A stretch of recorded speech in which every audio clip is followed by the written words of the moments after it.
So, street talk time then. We promise to try really hard to make it not be such of a moan fest as it was last week. I know some people enjoyed it. Some people was like, oh, just shut up. If you don't like Coronation Street, don't watch it then. Nobody said that to us, but I kind of finished recording last week's Coronation Street just feeling a bit bad for how much we were ragging on it. But I think you'll find I gave it 4. I know you gave it 4. What was that? What did I give it? 2.5? Yeah. I'm not going to say straight off the bat here that I loved this week's Coronation Street a whole lot more. But I think it was just the sheer volume of policey hospitalness in last week's Coronation Street. Were there any hospital and police scenes? Oh yes, there certainly were this week. There most definitely were. I still think that this week's Corrie had quite a focus on the new characters as well. Some people were writing into us, and absolutely right. So you say whatever you think, saying, well, Coronation Street, what's wrong with having new people in it? Coronation Street needs new people to grow. I will not dispute that whatsoever. I just think that the balance last week was a little bit too far in the new character camp. They needed a few more of the oldies to balance out. But we're not saying don't have new characters, of course. Of course, well, we wouldn't even have an award for new characters if we didn't like them. No. But yeah, this week was an okay week of Coronation Street. Let's find out what we thought about it once we've done the grand return of our clickbait section. Thank you very much, Jonathan, who sent us in some lovely clickbaity titles about this week's Coronation Street world for us to have a bit of a guessing game with. I'm going to read them out this week, Gemma, so you need to tell me what are our clickbait hunting journos hoping for. What are they getting across by these headlines? This is the first one from the Leicestershire Live. Coronation Street fans work out who will bring down Carl, and it's not Ronnie. Oh my god. Yeah, it could be anybody, but it is tangential. Why would it be somebody Ronnie? that's Ronnie and Carl this week, Coronation Street, they did lock horns a little bit, didn't they? They had a couple of scenes together with their car scam. I need somebody to bring down Carl because I'm not too happy with what he's getting up to. I don't know the answer to this. I'm going to guess Abby. No, it is not Abby. Is it? Who else do they even interact with? Well, this is what you need to think about because it is somebody that they have interacted with. Who else is involved in the story? It's that not... lady? No, not Fiona. You're going to kick yourself. Ryan. Yeah, now he's working at the hotel. Oh. He's got his eyes out. I like Ryan, but I wouldn't say he's bright. No, you don't need to be bright to bring down... You need to be able to... Really? He'll keep his eyes out, won't he? Yeah. All right, then. I think that Ryan could. I'm not loving this particular story. So whoever's going to bring it down, let's get there. Let's get there sooner rather than later, please. The Plymouth Herald says Coronation Street lose new love interest confirmed, and it won't end well. Who is Lou's Gary. new love interest? Correct. Yes. Yes. What made you say that? Because he's the only man she's spoken to. Well, it could have been Tim, couldn't it? Could have had a little Tim affair. Tim, but I don't know. He seems like more of a. Well, no, he is a bit of a cheater because he was married. I would say that on the whole, Tim is loyal, and he was somewhat tested. Well, he was suspected with Aggie at one point as well, wasn't right. he? But Gary apparently, according to a group of people on Facebook, which let's face it, is where all these articles come from, are suggesting that maybe Lou and Gary are going to have a little bit of a fling. I would like to think that Gary wouldn't. Has he cheated before? Probably. I can't think. He's had so many relationships in the past. And I think and chances are quite high. During the surrogacy storyline. Oh yeah, he did kind of get a bit weird with Tina, doesn't he? You're right. He did. Okay. I'd like to hope not. I'd like to think that Gary has turned a bit of a new leaf and now he's settled down. Baby. Maybe. Next up, Devon Live. I'd love to do Strictly, but there's one issue, says Coronation Street legend. Right, so which channel? Strictly is ITV? No, that's the BBC one. The ITV is Dancing on Ice, which has stopped now, so that would be the issue with this person doing that. Okay. So it's because it's BBC? No, that's not the reason. They can't dance. That is the reason. Yeah, Okay. This person cannot dance. The reason that they can't do it is because they don't think their dancing talents are up to scratch. Who is Who do I think the on Coronation Street legend? Who do I think is a legend who can't dance? Do you want me to give you a clue? Yeah, I think there's too many legends now. My clue is I'm going to read you out the quote again, but in a different voice. Oh, is it Helen Flanagan? Yes, it is. I don't even need to read it out. Helen Flanagan has been asked about doing would you do Strictly. the voice? I'm sure a lot of people are annoyed. I'd love to do Strictly, but there's one issue. I just can't dance, says Helen Flanagan. Yeah, sadly not. Okay. That's the point of it, isn't it? You're not supposed to be able to dance. Feels like She's giving it away. I know. But they all pretend they can't dance.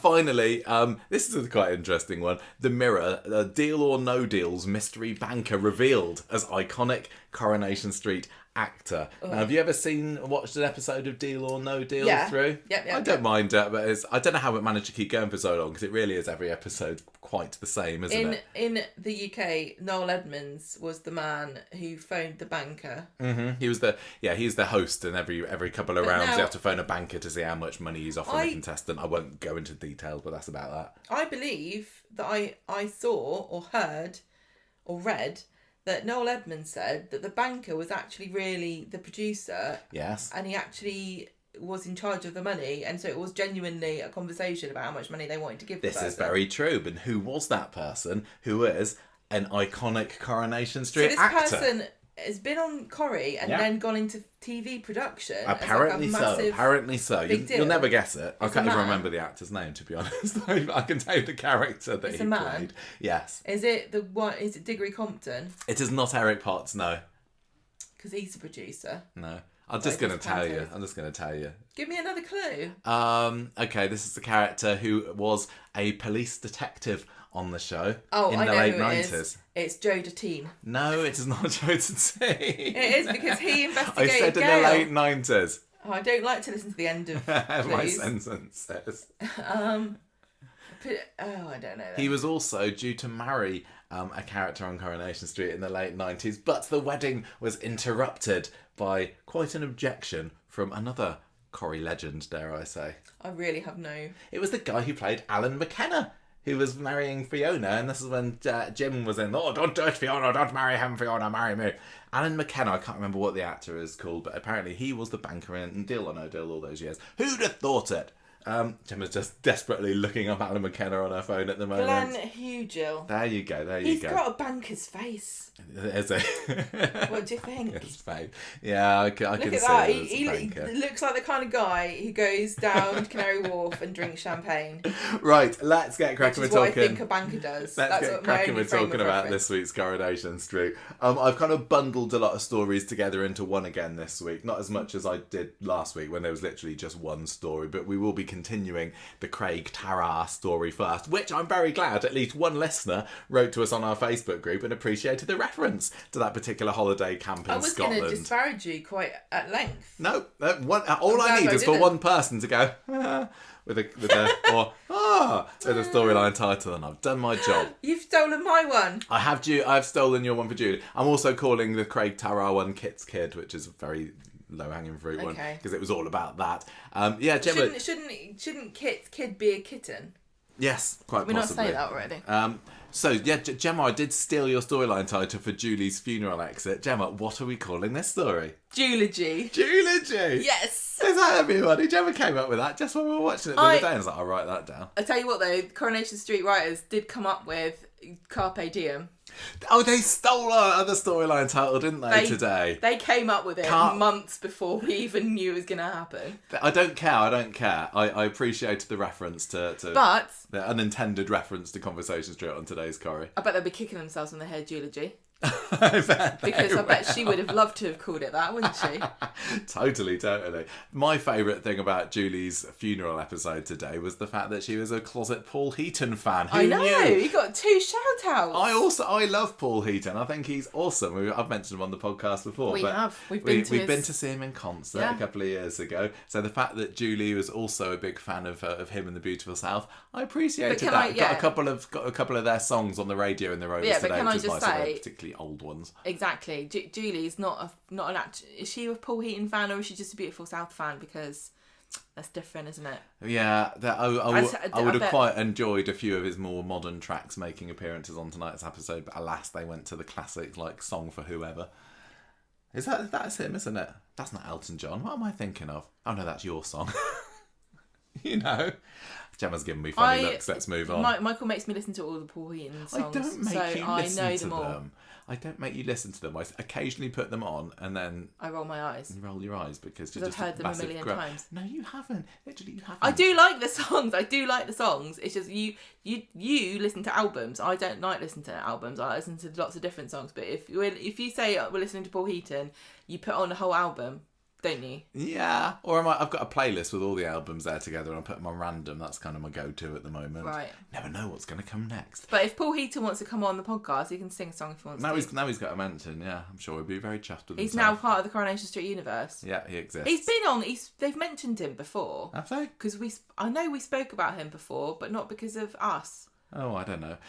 We got the dementia storyline coming up next, although Debbie was sadly very underused in this week's Coronation Street. I think she only appeared on Mondays. It was more all the shenanigans with Carla and Ronnie that took up most of the screen time there. And then we were finishing off, just because I didn't think it particularly fit into the Craig storyline, the Lisa and Carla little love fest that was on Monday's episode, Swengagement. Swengagement, yeah, okay. Except they're not engaged, are they? This was a rough week. We said it on today's short, that for people turning down proposals. 2 proposals we've had in the past week, and both of them, the person has said, like, nah, don't fancy it, actually. That's rough. Heartache all round. But I'm sure we'll have more to say about that later on. But just to remind everybody that if you are a listener and fan of Conversation Street and you are also a fan of Swala, you are a cygnet, not a duckling. Why is this? Because they're swans. Swan. Oh, yeah. And if you're a Canadian, you're a gosling. And obviously Americans are Yankee Doodle ducklings. We did get some feedback later on today about the whole Canada Goose thing. So keep your ears peeled for that. Do you want me to do this because you don't like characters? Yeah. Well, I do. Go on then. So what's been going on in the world of Kit Green and co this week, Gemma? Okay, so this is the second memorial site they've had to set up at this precinct in the space of 5 months. This was interesting to me because when they set up Mason's memorial, they put it on the opposite wall of where he was killed, and makes more sense to me to put it. They put it outside where the charity shop is, or like where the Chinese takeaway is. I'm pretty sure it's the alley where he got stabbed, isn't it? Yeah, but he died in the playground, didn't he? So I would have put it over there, but I was thinking at the time, like, why did they do it here and not like in the mouth of the precinct? And I realised this week it's because they were saving that for Craig. Although, to be fair, Craig also didn't die in the mouth of the precinct, did he? He got clot around the head, just a bit in the car park over the way. They need that for parking cars. Yeah, that is or now. I think vehicles. That's become Britain's most dangerous precinct. Yes, in definitely. The space of 5 months. To say no more. That's why they've got those flower pots. Everyone will be a dead person by the time the show finishes. Tell you what, if Blanche was still around now, she'd probably want to get one of those flats so she could stare out the window. She'd be properly curtain twitching up there. She'd love it. Like, whose funeral can I go to next? Yeah. Hopefully this will be the end of precincts deaths for a little while, because it's a little bit on the silly side, but never mind. Well, if you're going to die somewhere, why not the precinct? It's the new happening place. So anyway, this memorial's been set up for Craig. Ash is laying flowers. Bertie's putting down a bear. Brody is looking on, and from Scally's alley, being a bit miserable, and he's listening to an answer phone message from his mum, Lou, telling him to go to the cafe. Meanwhile, Mick is in the cells in the police station and Kit goes to see him and he's still saying, I didn't do nothing, I didn't want me. Even though they've got DNA evidence. And Kit's like, I'm going to do everything in my power to make sure you rot in prison for this. And a bit later on, there's a bit where Lisa comes to see Kit in his home. And he says something like, oh, he killed Tinks.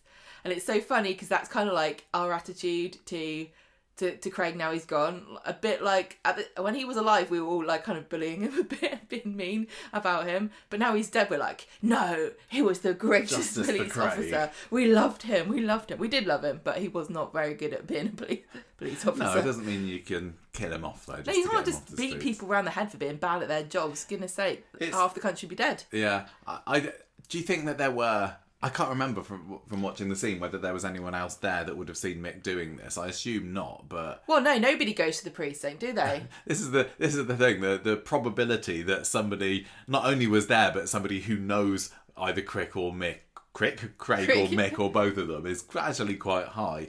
So he's playing a very dangerous game by saying that he didn't do it. Now, I assume that somebody owns, like, there's some kind of company that owns the precinct, like a landlord or something that owns it.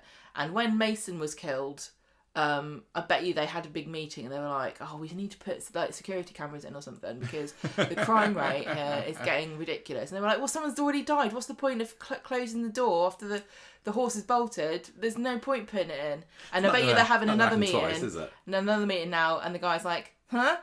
Should we have put those CCTV cameras in, Bob? Should we have? Should we? And Bob's like, well, it's not going to happen the third time. Let's just leave it. Right, so Brody goes to see his family in the cafe, and the girls were still there again. I couldn't believe it. I thought they were just hired for a week. One and done. No, they're in it for good now. What are they called? Shanice and Joni. Yeah. What a beautiful name. Yeah. So he gets some milkshakes and Lou goes and joins him at the counter to see if he's all right. And she says, I haven't told the girls about anything that's happened with their dad.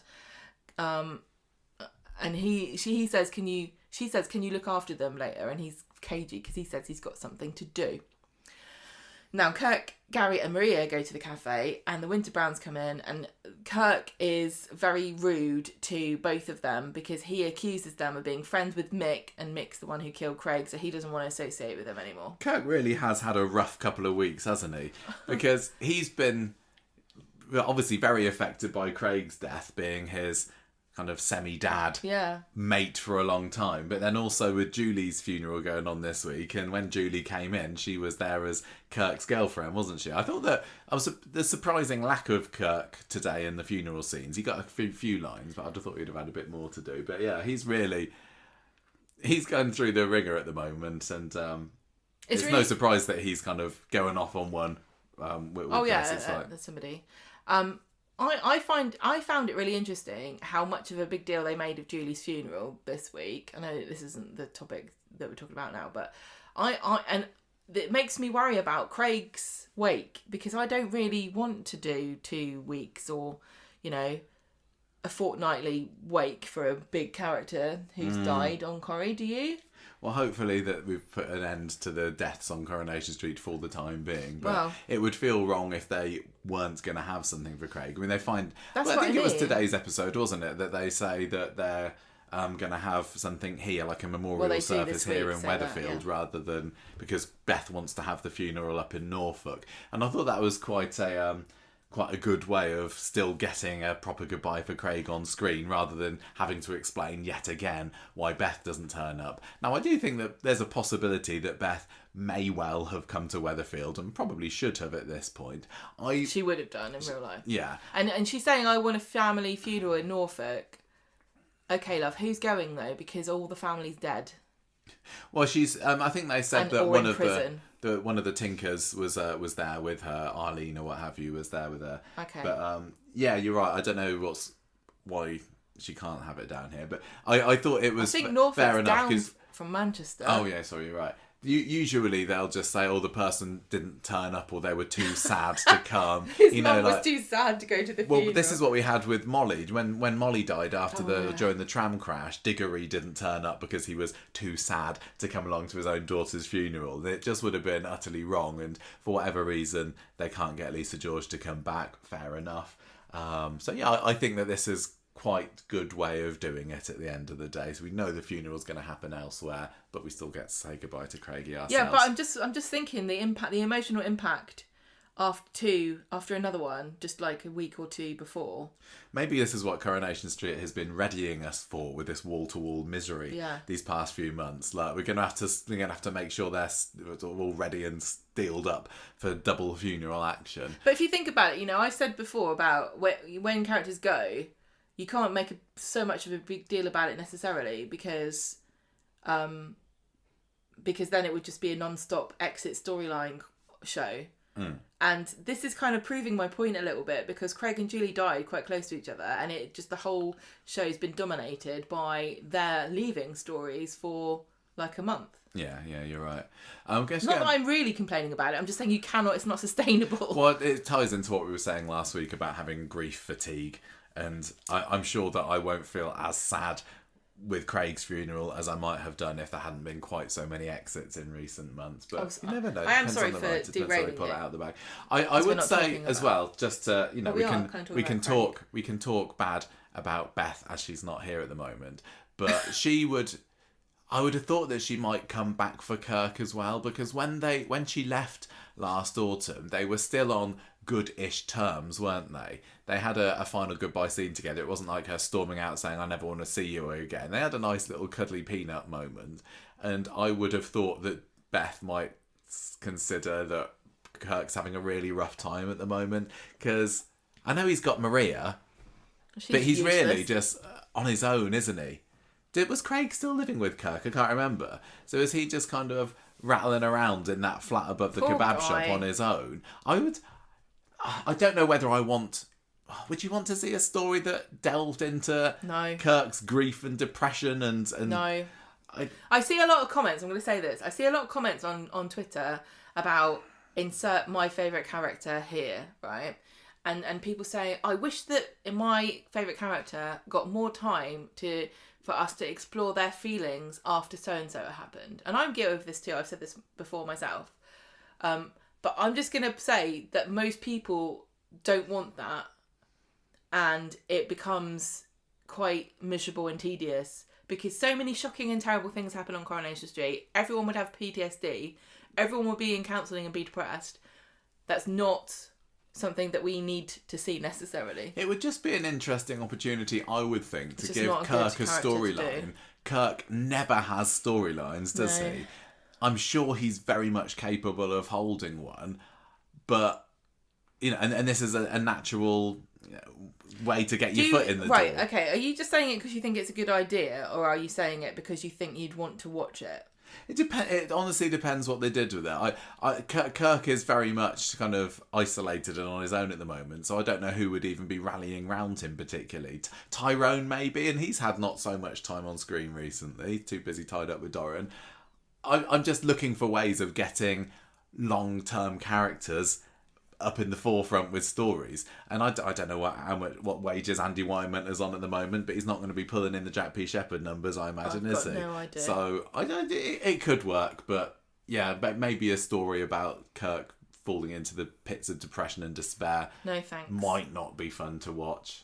Okay. But let's have a story where he comes out of it, because he's going to be languishing on his own until he gets himself out of this funk, and I think he needs a new girlfriend to do it with. Let's give Kirk a positive story where he finds a girl. I'd love there to be just like, a female equivalent of Kirk, because I didn't mind him and Beth together, but they did feel like a bit of a mismatch. I'd like him to have a a similarly dim kind of girlfriend. I'm kind of imagining a sort of Hugo and Alice Vicar of Dibley sort of thing going on between them. It can actually be quite sweet and funny, and otherwise he's just like, he's there for no particular reason. Just to check, are you asking for another new character? Well, I can't think of anybody quite at the moment who fits the mould. So. What about Toya? No, Toya's not interested in Kirk. Oh my gosh. Well, who else is just imagine Leanne's single? I don't know. She's still sniffing a bit around Ronnie, isn't she? Last time we saw her. Yeah. No, I don't know. I think Kirk deserves a bit of justice, having been on the show for 25 years and still not really made that big a name for himself Kirk. In terms of storyline. I don't think they're good at writing for him. No. At least he's getting more than Izzy, I suppose. She turned up at the wake today, didn't she? And I don't even think she got a line. I hope she got a sandwich, though. Right. They put on a good spread for her, I'm going to say that. If you like lovely fruit like a macaron. Tarts. Yeah. I was looking at those fruit tarts going, I should make some fruit tarts. I like that. Anyway, sorry, back to Corey after that. Kit goes back to his flat, and he finds that the door is open and somebody is smashing up the place. Who could it be but Brody, the kitten? Brody says, I'm doing it for revenge. And he tries to flounce out. He doesn't even know he's a kitten yet. And Kit says, no, stop. We need to talk. And Brody says, my dad's innocent. You set him up. So you can get him off now. And Kit says, no way. We've got evidence that Mick killed Craig. It's interesting that Brody is so adamant that Mick is innocent. I mean, I suppose it's natural to not want to suspect your dad of murder. Right, don't forget, he has been raised by Lou, who has been making excuses for this man the entire time that she's been with him. Anytime that Mick gets accused of anything, Lou minimises it or says that they're lying or it's not true. And so he's picked up on this. And he's also, I think children are very, very defensive of their parents. Yeah, I would have thought that he must have seen Mick's temper at some somewhere point, inside he knows that his dad's capable of doing this. And that kind of makes it worse. Yeah. So Brody says, no, we need our dad. Our family needs him. And Kit says, well, he's guilty, but why don't you can help him. Forget about smashing this flat up. I'll forget about it if you go now, okay? And Brody says, no, Brody says, no, I'm not doing it. And Kit says, Mick's violent. Why don't you talk to your mum about it? Has he hit you? And Brody goes, ah. Yeah, I was looking forward to a bit more of a fight scene there because Brody kind of launches Brody just launches himself at Kit, doesn't he? But the scene cut out before that they can have a proper old fisticuffs there. The scene Kit out. Yeah, quite. Right. How do you feel that they're portraying Brody at the moment? Because I really hate him. I really don't like him, and you're not supposed to. He's a bit. So it was one of these characters that you're not supposed to like, but it feels like Corrie are trying to make us feel sorry for him somewhat. Really? Especially in the way that, he wants to get justice for his dad, so look how loyal he is. And, he's been raised by this monster. It's not his fault that he turned out this way. I've seen quite a few commenters online saying they just kind of Masonifying him, bringing him in as a nasty bully, but stick around in the show for a bit longer and he'll be redeemed in the same way probably. that I just don't really want him to be. I don't need Brody on the street. I'm not interested in the fact that he's Kit's son, but it really does feel like he could be here for the long term. I in think inverted so as well. commas. I mean, at the moment, the trouble is, and you can disagree with this if you don't believe that there are too many new characters and there's too much of a focus on them. But we've gone through a cycle of tearaway kids for about 3 or 4 years now. Yeah. All the same age, all with the same kind of bad, troubled backgrounds, all of whom have been rehabilitated on screen. So we had even Kelly, Kelly Nealon. Now we've got we Mason. We had Corey before them, didn't we? And even, what's his face? Who was the drug dealer? He got in. Yeah, Jacob, yeah. It's just been a steady stream of just misunderstood. I don't know, and even Max, he's not a new character, but he's in the same mould. Yeah, I just wonder how much real... it was all STC fodder, isn't it? Yeah, I know. How much really are we saying that's new and different about these people? Are we just replacing the same characters with new actors because we've got rid of one of them? Yeah. Because the story took it to that place. I don't know. I don't know. I really got no clue how long Brody's going to be in the show. It all depends, I suppose, on how much he and Kit click when it kind of all comes out about his paternity. But he's clearly going to be in the show for a good few months yet because he's got to be there when Dylan comes out. And I think Dylan's due to come out in July, August sort of time. And, he's going to come back to the street and there's clearly going to be fireworks there between them. Will Brody have rehabilitated by then? It's like, I just want to, put a line under it. Or will Brody be scared of Dylan after that beating that he delivered to him, or is he gonna treat him with some kind of respect because he's seen that he's got a bit of chutzpah? But I don't know. The prospect of more Brody scenes at the moment doesn't particularly fill me with joy and hope. No, and it's difficult too because again, the actors are all great. I think that yeah, he's doing it. I can't remember what the actor's called who plays Brody, but he's doing a good job of being obnoxious, exactly the word I was thinking of. They're also cocky and unlikable, and when I've never met the guy in real life, but going off Mason, Luca was very different and very approachable. He's lovely, a lovely guy. I mean, he's dead now, so we don't have to worry about Luca him. Toolan's not dead. No, Mason. So Yeah, I just feel bad for the actors, because we can't be the only people thinking this is just a clone of this guy who's a clone of that guy who's a clone of that guy, like a bunch of Russian dolls. And just like Russian dolls, the further you get inside, the smaller they become, because they're just a shadow of their former selves. Because we've had the same story, and I don't feel like it's given these actors really. The people aren't going to give them their due, because we've seen it before. It's just, how differently can you play a ne'er-do-well who's going to end up having a heart of gold? I don't know. Yeah. How much can we be interested in another redeemable scallywag? But on the other hand, I think to myself, is this just a realistic kind of portrayal of what it's like to be in a working class kind of situation where a lot of kids end up from troubled backgrounds and having to go into, how many people know loads of kids that have gone through the system like that? Probably loads of people. Is it more realistic actually to do it like that than to have everybody living in a working class area all going to university? Yeah, maybe. To study big question marks. I don't know. I just would keep on saying that I want to see more of the people our age and older on the street, and to stop having quite so much of a focus on the young uns. I certainly do not mind having a focus on the young people, but I just think the stories are all the same.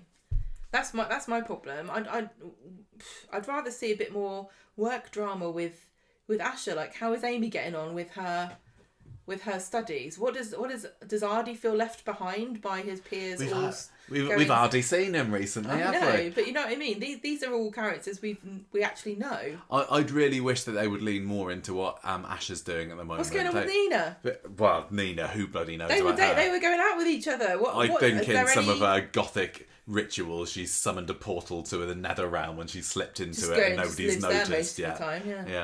She just commutes in. There was a nice video that Coronation Street's social media put on this week, which was Tanisha Gorey spending a day following a paramedic, and that was really fun. Cool. So clearly they've got stuff that they want to do with her, but I just they've really missed a trick with Asha, with Tanisha, because when they did that skin lightening story, when was that, 5 years ago now maybe, it was like, oh my gosh, what a talent we have here. She's been on the show for 10 years, seriously underused, and they're showing that she's absolutely superb. I feel really positive for the future of Asha on the show, and they've just flubbed it, haven't they? Well, look. And they said, she's had one storyline, let's put her in a box for 5 years, let's get some other new fresh blood in. We don't need it. We just, I feel, sorry Brody, but that's just how I'm feeling at the moment. I do not have a bromance with you at the moment. Well, like I'm saying, I think that these are all interesting stories. I just find that they're back to back.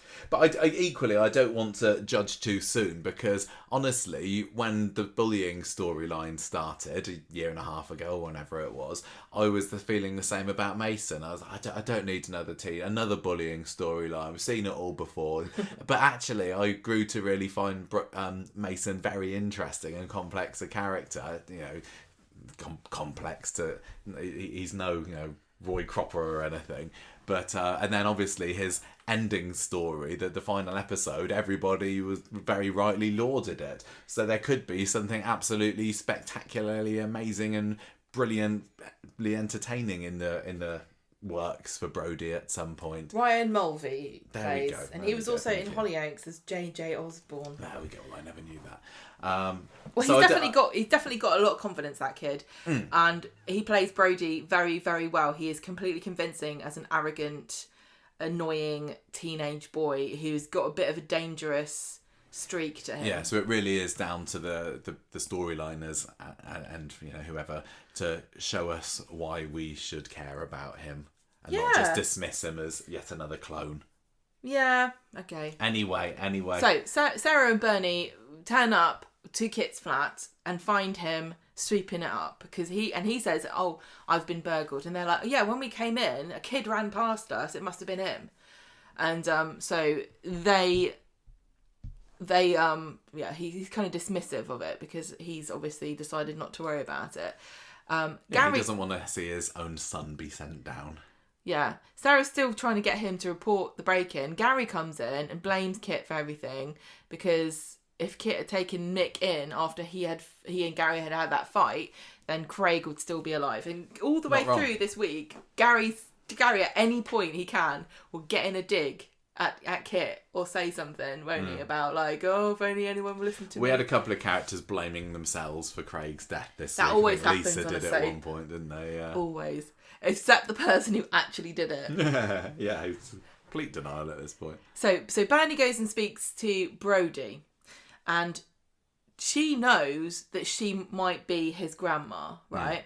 And he obviously has no idea. So she's being very nice to him, and she says, look, I think it was you who trashed Kit's flat.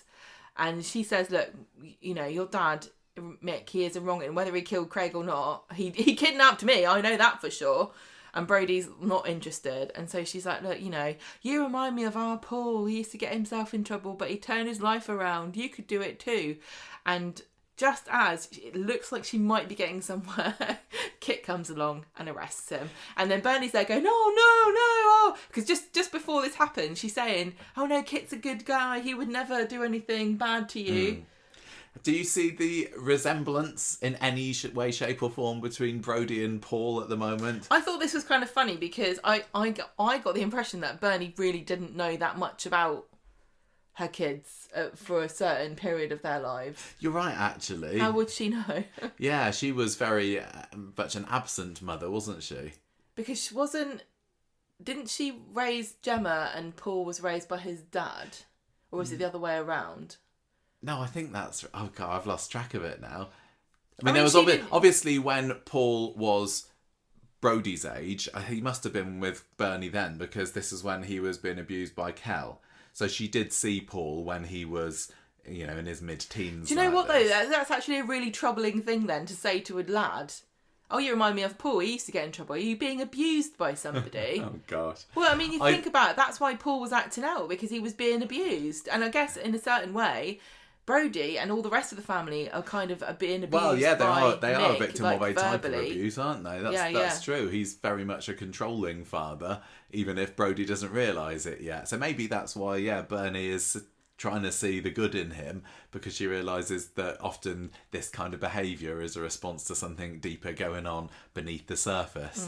Very perceptive is our Bernie. Oh, she's so wise. You know, she consulted her crystals. That's what I was just going to say, yeah. She dangled crystals over a picture of him and they showed her the way. I imagine Bernie in her spare time a bit like, is it Jared from the Goblin King from Labyrinth with her crystal balls, like... What would you call this movement I'm doing? Wiggling around and around. It looks like you're giving somebody a testicle exam. Well, I don't know what I'd learned from this. You know when you get the 3 balls and you twist them around in your hands? Yeah, like you got your Chinese worry balls in your hands. Yeah. But crystals. I don't know. I think it's quite sweet that she's softening to him and warming to him, because she is, despite on the one hand having been a very absent mother for the rest of her life, she's definitely trying to make up for it now, and she is definitely the Mama Bear type character. Yeah, I know, but I'm a contrary person, so I just see Bernie again going headfirst into a situation, thinking that she knows what's going on and not really having a clue. Yeah, I think that towards the end of the episode, when she went to the police station and gave him an alibi, that like maybe you're was getting going yourself a bit far. into stupid situations now. Yeah. And you're meddling in things you don't understand, and you're also picking one, like she's kind of like, I tell you what, if Brody ends up getting a girl pregnant, he better watch out, because she's going to dump him. She just goes to the youngest member of the family, doesn't she, from one to another. She's still grieving Paul, and she's had part of her family torn away, and I think she's just wants to make sure that she doesn't lose her other son in Kit, and one way that she by going against him and she's literally she foresees a future in her crystal ball, clearly, where everyone's happy families, Kit's forgiven her, Brody's somewhat been incorporated into the family unit. She's definitely a bit more of a believer in the good natures of humankind than I am. Yes, I will definitely. Maybe you need to get on the crystals. Maybe I should. Does anyone have any suggestions? I actually do have a ring that has a crystal in it that's supposed to help you not worry. But I'm worried. I'm scared I've lost it. Right, so Kit's arrested Brody. Meanwhile, Everyone's talking about Craig's funeral and saying that in the pub. This is just when it was agreed it would be. They're going to get a bus here. down there. We're not going to see that. We're going to see them instead have something up here. And Chesney and is still provoking Kirk by his mere presence. Yeah, he's not purposefully doing it because he's grieving and all. Kirk's like, you should have said something if he was as dangerous as you said he was. Because basically Ches and Gemma dropped themselves in it by going, oh God, knew it was just a matter of time. Well, it's the same with Sean, and I don't think we've seen a whole lot of guilt from Sean this week, have we? He last week said, if only I'd reported him when he beat me up in the alley before, maybe none of this would have happened. There's so many ifs and buts. And I think that if Mick had been arrested then, I don't think he'd have been in prison for it, so he would have still very much been out and about. And oh no, yeah. And it's with really... the possibility of beating up. It's really interesting Craig. How pro-police this show has become since Kit and Lisa have become, and Craig have become full-time characters, because almost always in the past, when a police officer was in the show, it was as a brief appearance or maybe like an ongoing guest starring. Yeah. As part of a case where they were usually investigating somebody who hadn't done anything wrong and kind of being the enemy. But now, you know, if you watch the show, what message are you getting? It's like, you should tell the police every time anything happens, you should always report it, blah, blah, blah. And Bernie going around and saying all this stuff is obviously the wrong thing to do. Yeah. But I just find it's a really interesting kind of flip on what Coronation Street used to be about the police. Like, you know, they're out to get you. Yeah, I see what you mean. Well, I mean, there are still characters in it who clearly are on the wrong side of the law, but they're all the bad guys. Yeah. But in the past, there have been characters who've done, you know, illegal things, but we've been always on their side. You know, like even Mike with his counterfeit T-shirts. Yeah, that's true. Anyway, I just thought that was interesting. No, very perceptive. Everyone's like, Kirk's, you know, stop blaming Chesney, and Kirk won't listen. Every time anybody just falls out with somebody or blames them for something, it's just a matter of time before either we get a reconciliation scene or months pass and they just happen to have made up. I don't think there's anybody here that's worried about the long-term friendship between Chesney and Kirk being irreparably damaged, are we? But Bet and Rita still not talking. That's true. So Bernie goes back to Kit and she's mad. Like, what on earth are you doing? And Kit says, look, I turned a blind eye again about Mick attacking Gary and now Craig is dead. I'm not happy letting this happen again. I've got to do my job. You know, this might be surprising to you, Bernie, but I am a police officer and you're not supposed to know that I'm bent. I just was looking down at the notes and I forgot that we did actually have a make-up scene between Kirk and Chesney, didn't we? When they go and find him on the bench later and share some crisps. So and say sorry. That was a little bit of nothing. Kirk was the bigger man and says sorry. Well, he wasn't really a bigger man, really, because he was blaming Chesney for nothing. So Bernie's like, please show Brody pity, but he won't. And this is when we also learn that they're going to make Craig's memorial at some point. Lou finds Kit and Sarah in the street and she calls him a scumbag for having Brody arrested and tells Sarah that she should steer clear of the whole situation. Then we get at the end of the episode Bernie coming into the station looking shifty saying it wasn't Brody what done the flat, I saw him at the park. I feel really... What a stupid move. I know, a totally stupid move. Because all it would take is for the police officers to go, why wasn't it you, Brody? And he say, oh, well, I was at the shop. Or he's not going to know that Bernie said that he was at the park. No, exactly. Oh, well. Just going back to Lou, I feel like really, really bad for her at the moment because she's just got nobody, has she, apart from her girls and Brody on her side. Like, it's not her fault. And this is what Wednesday's episode is a little bit about. The theme of it is, should you blame the spouse of the abuser or the criminal and tar them with the same brush? How much can you give her a break when she's obviously still not clocked that Mick is the problem? I think that she has, but she just doesn't want to admit it to herself. She's still showing that loyalty that she had from the moment that the characters came into the show back at the beginning of the year. But I'd really like Lou to have a proper friend and somebody just to have a nice sit and a chat with. But she's so prickly that she kind of puts everybody off. Like, Maria could have been her friend. I could see that Abby maybe cozying up to her. Or even Bernie. And I know that she's... Yeah, as part of is already in the mix a little bit. But I'd really think that a scene where Lou opens up and shows her more human side to somebody would do wonders for the character, because she's still very much a victim, isn't she, in this? But she's coming across as being an antagonist. Yeah, I mean, Farrell Haggerty plays her, and she's a very well-liked actress. She's got her, her TikToks and stuff. She's very, very funny, and I think a lot of her natural charisma makes you sympathise with Lou. Yeah. So that's just the thing is about Lou is that she's hot and cold, isn't she? She's very mercurial, and she'll be getting on with you, and if you say something wrong, she turns instantly. So she must be very difficult to get on with. Yeah, I'd really actually quite like to see more, any scenes of Shona and Lou together, considering how much Julia Goulding and Farrell get on in real life. I think that those two, I could see them having quite a good fun time. But also, together. I can see Shona putting her foot in it continuously, because she would just be blunt about things. Yeah. And Lou would react like an atomic bomb.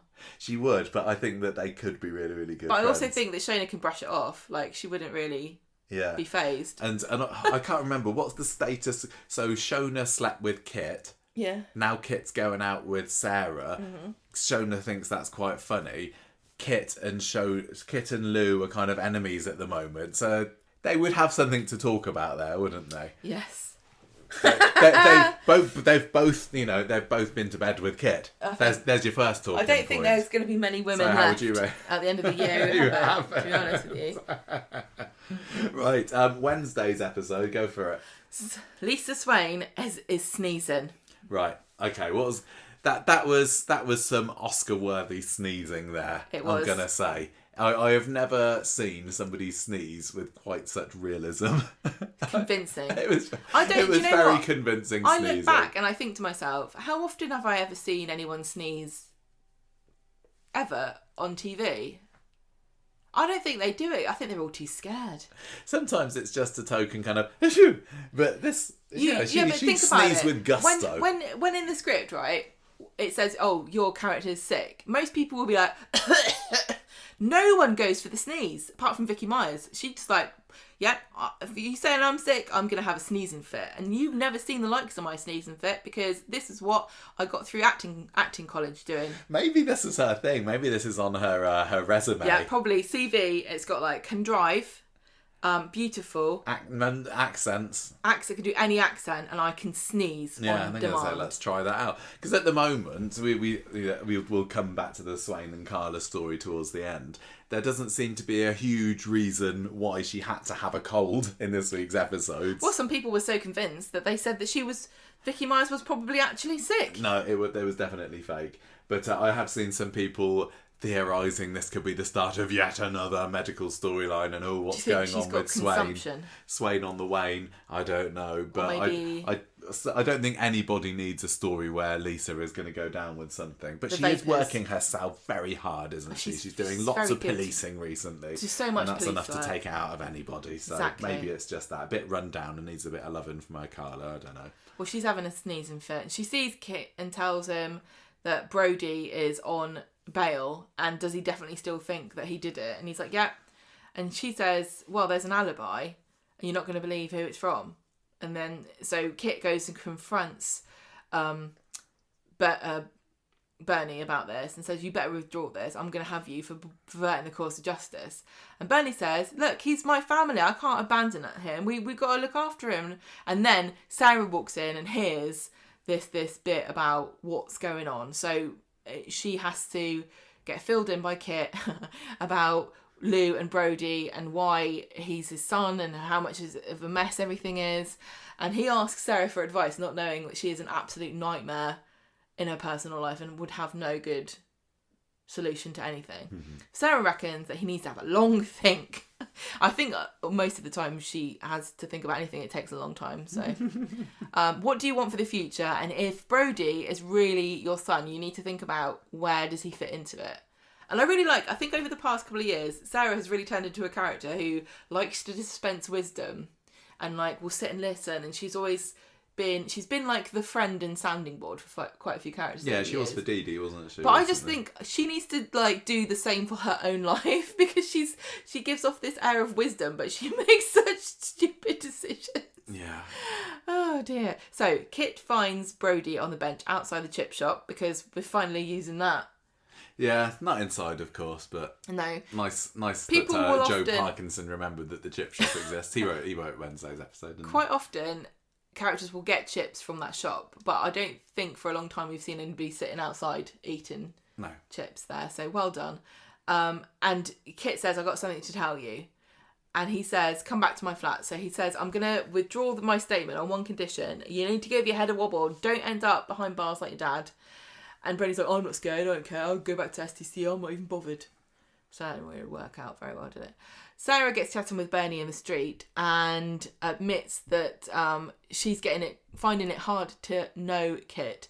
And Bernie says he's had a rough upbringing. I don't know why she thinks that, because didn't he say he had a great childhood with his mum? With the Greens? Is it just because he set fire to somebody? He had a better childhood than Mick. I can tell you that for sure.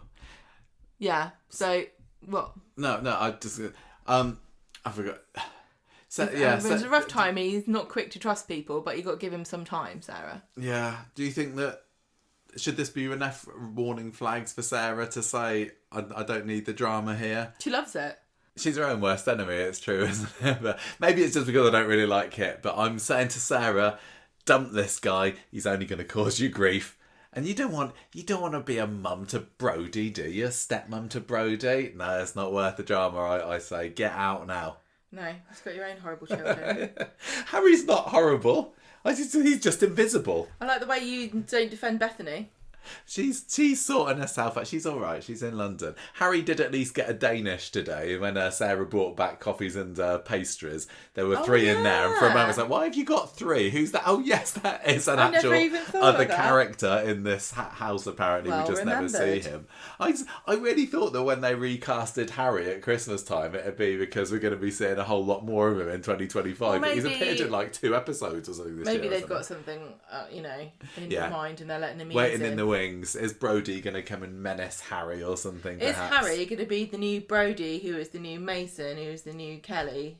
He could well be. I'll tell you one thing. I don't think that Liam's going down that route, because he's. We were talking about how he's grown up all of a sudden. He's suddenly shot up. He suddenly now that Charlie Renshaw's turned 60. Become a bit. He's got slightly different. He looks a bit more older in his face. Yeah, he does. It's bizarre. And it's not like he's been off our screens particularly too long. But both of us remarked separately today, Liam looks a bit older, but he doesn't look the sort that's going to go down the route of being a big tough guy villain, does he? No. He seems a more sensitive type. I know we don't normally talk about the way people look on the show, and I hope that it's not wrong to comment, but the thing is that you literally see these children grow up, and then when when they go through a growth spell or something, you notice, and it is cute. And it is, it's a positive thing to enjoy seeing somebody flourish. So I hope that it's okay to comment on, because I did find it quite endearing to go, "Oh look,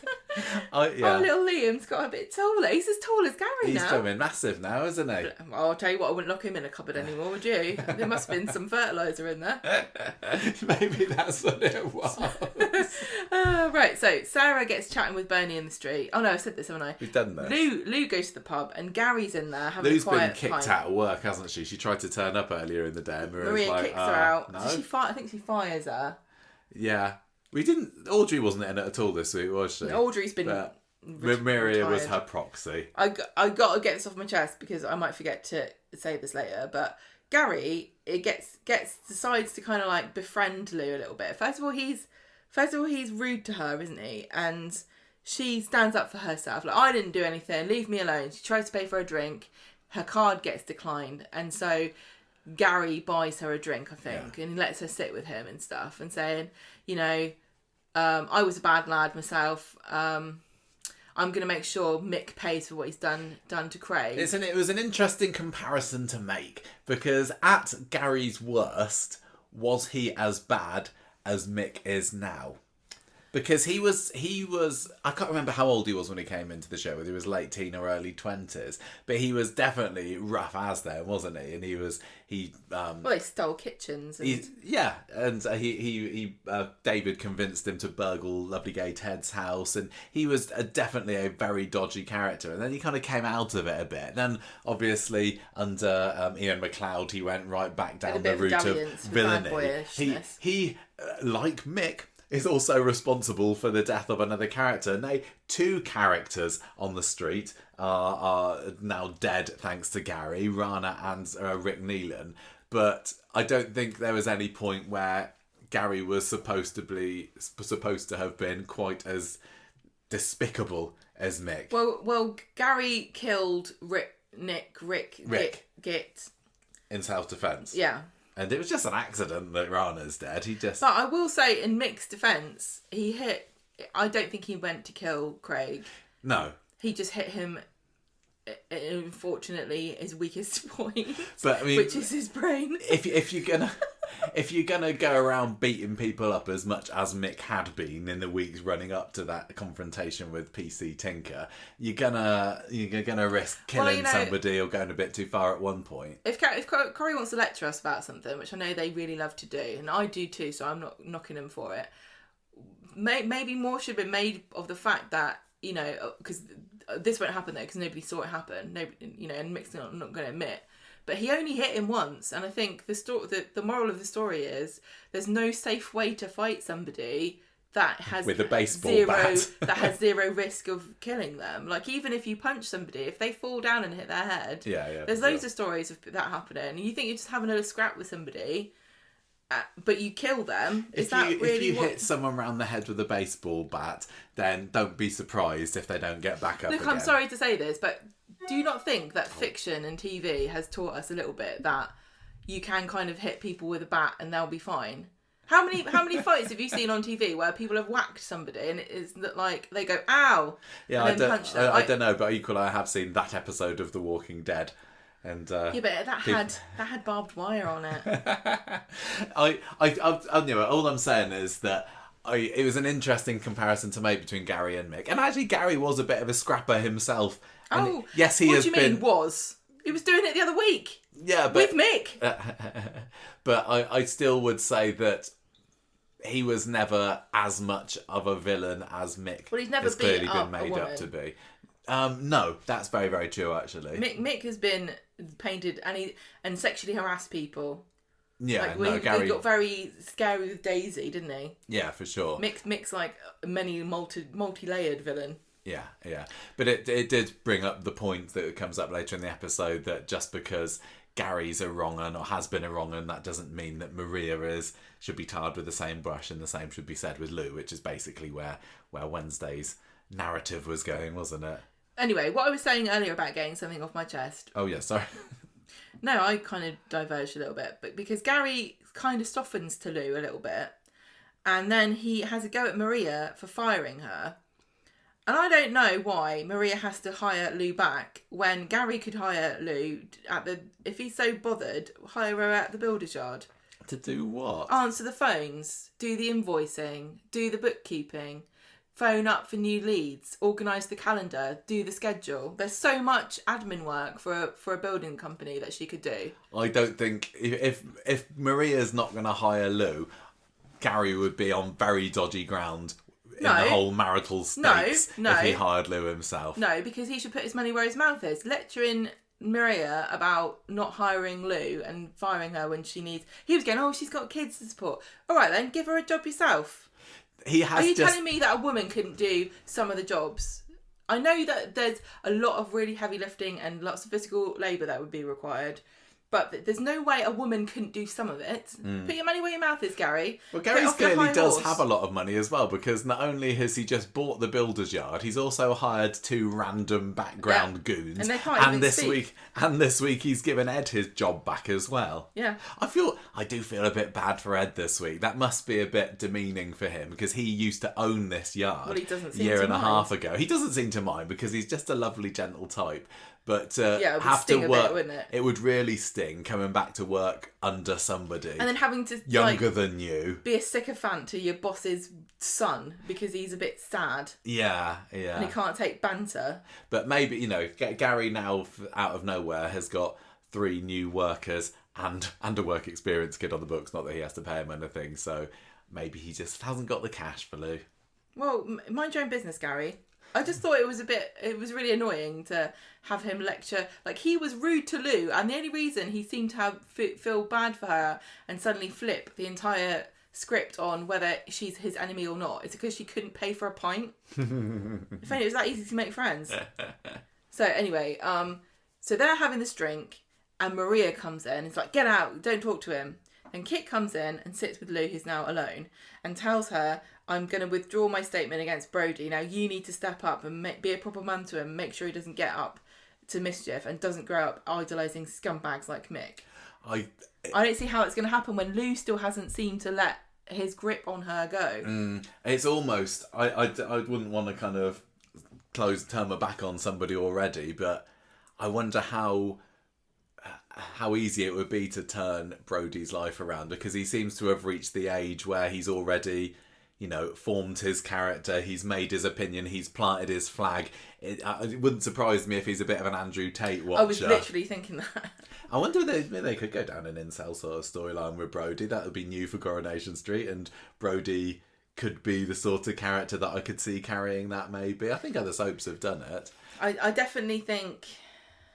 I think with the success of Adolescence, I can't imagine the soap bosses, all of them, not salivating over the prospect of doing the same thing with a character that they already have. Yeah. As if we were saying today, it was today's episode, wasn't it, when Lou was talking to Brody about revising for his GCSEs, and like, all of a sudden we're like, GCSEs? This guy looks like he's about 25. I know, what do you mean? Do you mean invigilating for the GCSEs? What do you mean? He does not strike me as a 16-year-old boy. But he's 19 in real life, the actor. Yeah, they always do that, don't they? But he's a very confident and mature 19-year-old. I would not have put him at 16. Like that at 19. I think I still look like I should have been in middle school. No, you didn't. All right, so... I knew you when you were 19. Oh, did you? Right, so back in the flat, you have written... Oh, yeah, so... I like how you say this. You have written. No, you have written about Carla and Lisa, but it's because... Oh, this is... Yeah, stick that in the other. It's because Mick's been attacked in prison. Yes, that was quite a nice twist. I didn't know that was coming. I didn't see it coming. Oh, has he died? Yeah, I wondered as well, because they had that and then they cut to in the prison and he's looking very much worse for wear on the prison floor. Well, yeah, and I've got no idea what the future has in store for Mick, but there was definitely a moment there where I thought, interesting. Is this the end for... has Brody literally lost his dad and then... give a chance for Kit to sneak on in there and sweep him off onto his own family tree. But I thought this was quite an interesting development. Although it also does tie in with what you were saying on the podcast last week about. I think you were saying it on the podcast. Like, you're surprised that Mick is still in the show. Yeah. Normally in this circumstance, you'd have a character be arrested, and that's the last we'd see of him. But it seems like they're determined to keep him going for a bit. Yeah. Yeah. So Sarah goes back to see Kit and she's like, oh, I can't keep falling for all these bad boys. Get my heart broken by these sexy bad boys. Not fair. It's not fair. You're going to break my heart. And then I find this really hard to swallow, that Kit actually cares about any human being but himself. He seems to really genuinely like Sarah. And honestly, if I was a bloke like Kit, right? Very handsome, very tall, got a great job, got a great flat. I wouldn't bother with Sarah, would you? She's a bit too high maintenance for me. She's got too much baggage. She's got a nice flat, but she's got a kid, and he's shown over the past 6 months that he pretty much can have any woman he wants. Yeah. And it wouldn't, yeah. I'm surprised he wants What is it about Sarah that it's not the high level of intellectual conversation and stimulation that she provides, is it? Come on now. I just think he does not strike me as a relationship kind of guy. He's a bit of he's the Weatherfield's answer to George Clooney. I do not think that Sarah is the Amal Clooney that he's looking for somehow. he is 100% going to break her heart at some point. Of course he is. No way is this a long-term relationship. Well, Sarah should see it coming, but maybe she just doesn't mind. She just wants somebody to keep the bed warm for a bit. He seems to really like her and want to be in a relationship with her. I just think it's very it just seems against his personality in general to like care about anything. I'm not feeling any chemistry between them, and I'm not seeing any kind of... Kit's not feeling soppy towards Sarah. He's just happens to be there. They're having a bit of a kiss sometimes. No, but he does. He seemed happy to see it. Like, honestly, I really love Kit, but I'm not like... Don't trust him. I'm not a Kit apologist. When he smiles when she comes into a room, I'm like, why are you pretending to like this woman? Yeah. I do think he likes her. I just don't think it's his personality to, Anyway, so I think he just likes the fact that she's a bit of a minx in the bedroom. Well, to be she's honest, very attractive. So he says, "Look, I don't want to break your heart, but," and she's like, "Well, it's not impressed with that answer." And he says, "Look, I do like you. I'll never lie to you again." And she gives him one more chance. Okay, Sarah. Maria gets Gary home and they have an argument. She has to go at him for talking to Lou, and he's defending himself, going, "No, it's Mick that's the wrong end, not Lou. You give her some more shifts at the salon." And she's like, "No, why should she? I agree with Maria here. Why should she give her another chance? She gave her loads of chances. She stole Prosecco. She turned up late to something. She wasn't the world's best worker. She's a terrible she's person at work." But I would hope that Maria might have an ounce of sympathy for this woman who's clearly the victim of emotional and physical abuse from her husband, and that's gonna cause her to act in some way. Don't do a public-facing job. Like, don't do a job where you have to be nice to people if you literally cannot do it for even 5 minutes straight. To be honest, I don't think that they need another person working at the salon anyway, do they? At the moment, it's not like they're overwhelmed with customers at the moment. I've known people like Lou in real life, and you do feel sorry for them, but they're their own worst enemy. Like, she opens her mouth and she just like ruins any chance she gets. She ruins it, and she must know too that she does it to herself. She self-sabotages all the time. Yeah. So Brody turns up at the cafe to see Bernie. Says, "Thank you for getting me out. I don't know why you keep sticking your neck out on the line for me though." And she says, "Oh, you just remind me of Paul," which is a big hint, really, that related to me. He gets a call from Lou about what's happened to Mick. And Bernie offers him some reassurance after he's got over heard this bad news about his dad being beaten up. Gives him a cup of tea, and Kit comes in, and because Bernie's texted him, and says, "It's probably just a warning or a grudge. I'll make sure it won't happen again." I didn't suspect at all that Kit had this attack put out on Mick, did you? No, no. I don't know, I didn't even think. When Mick was beaten up, I didn't think, I wonder who's done that or why. He's a mouthy git, I'm sure. Yeah, he's probably rolled... Get himself in trouble all by himself. Yeah, exactly. But... so the next scene... Kit is being so risky. Yeah, he is. He's a bad boy. He's gone through his whole life. From the moment he put those firecrackers in the letterbox, he's got away with things, and he's just getting so confident and cocky. He feels like he must think he's invincible, untouchable at the moment. Look, I don't want to disparage the police, but I am almost certain that he will have seen people do the same thing. There must be a group of them who work there, who all know the score, like what you can get away with. And we've had high profile cases of police officers being quite corrupt in this country that's kind of come out recently. Tell you what, maybe Bostello has done something and Kit's got evidence against got dirt on him. Been Bostello, and so he lets him get away with all his all his bent shenanigans. I don't know, but it's gonna spectacularly backfire on Kit of these days. I remember when he planted the evidence in the back of Nathan's van last year. I was like, oh, what's he doing? He's a police officer. And the more and more he's bending the law, breaking the law for his own ends, the more I'm thinking it's a bit silly. And it can't go on forever. There is no way that this is not going to catch up with him. So I complain about it's the Kit show at the moment, wall to wall Kit. this character has got to have a shelf life because... Really? So, yeah, I think he so. would just get fired. Do you think... But is that all... Just because he's all fired... that would happen to look, him I know we think it's for the what bill, he's done? But just because he gets fired as a police officer doesn't mean he leaves the show. No, but I think that he could, they're not just going to say, well, you're fired, don't do it again. He's literally perverted the course of justice on multiple occasions. It depends on if they find everything out or just his latest misstep. I think that they need to. I say justice for Nathan Curtis here.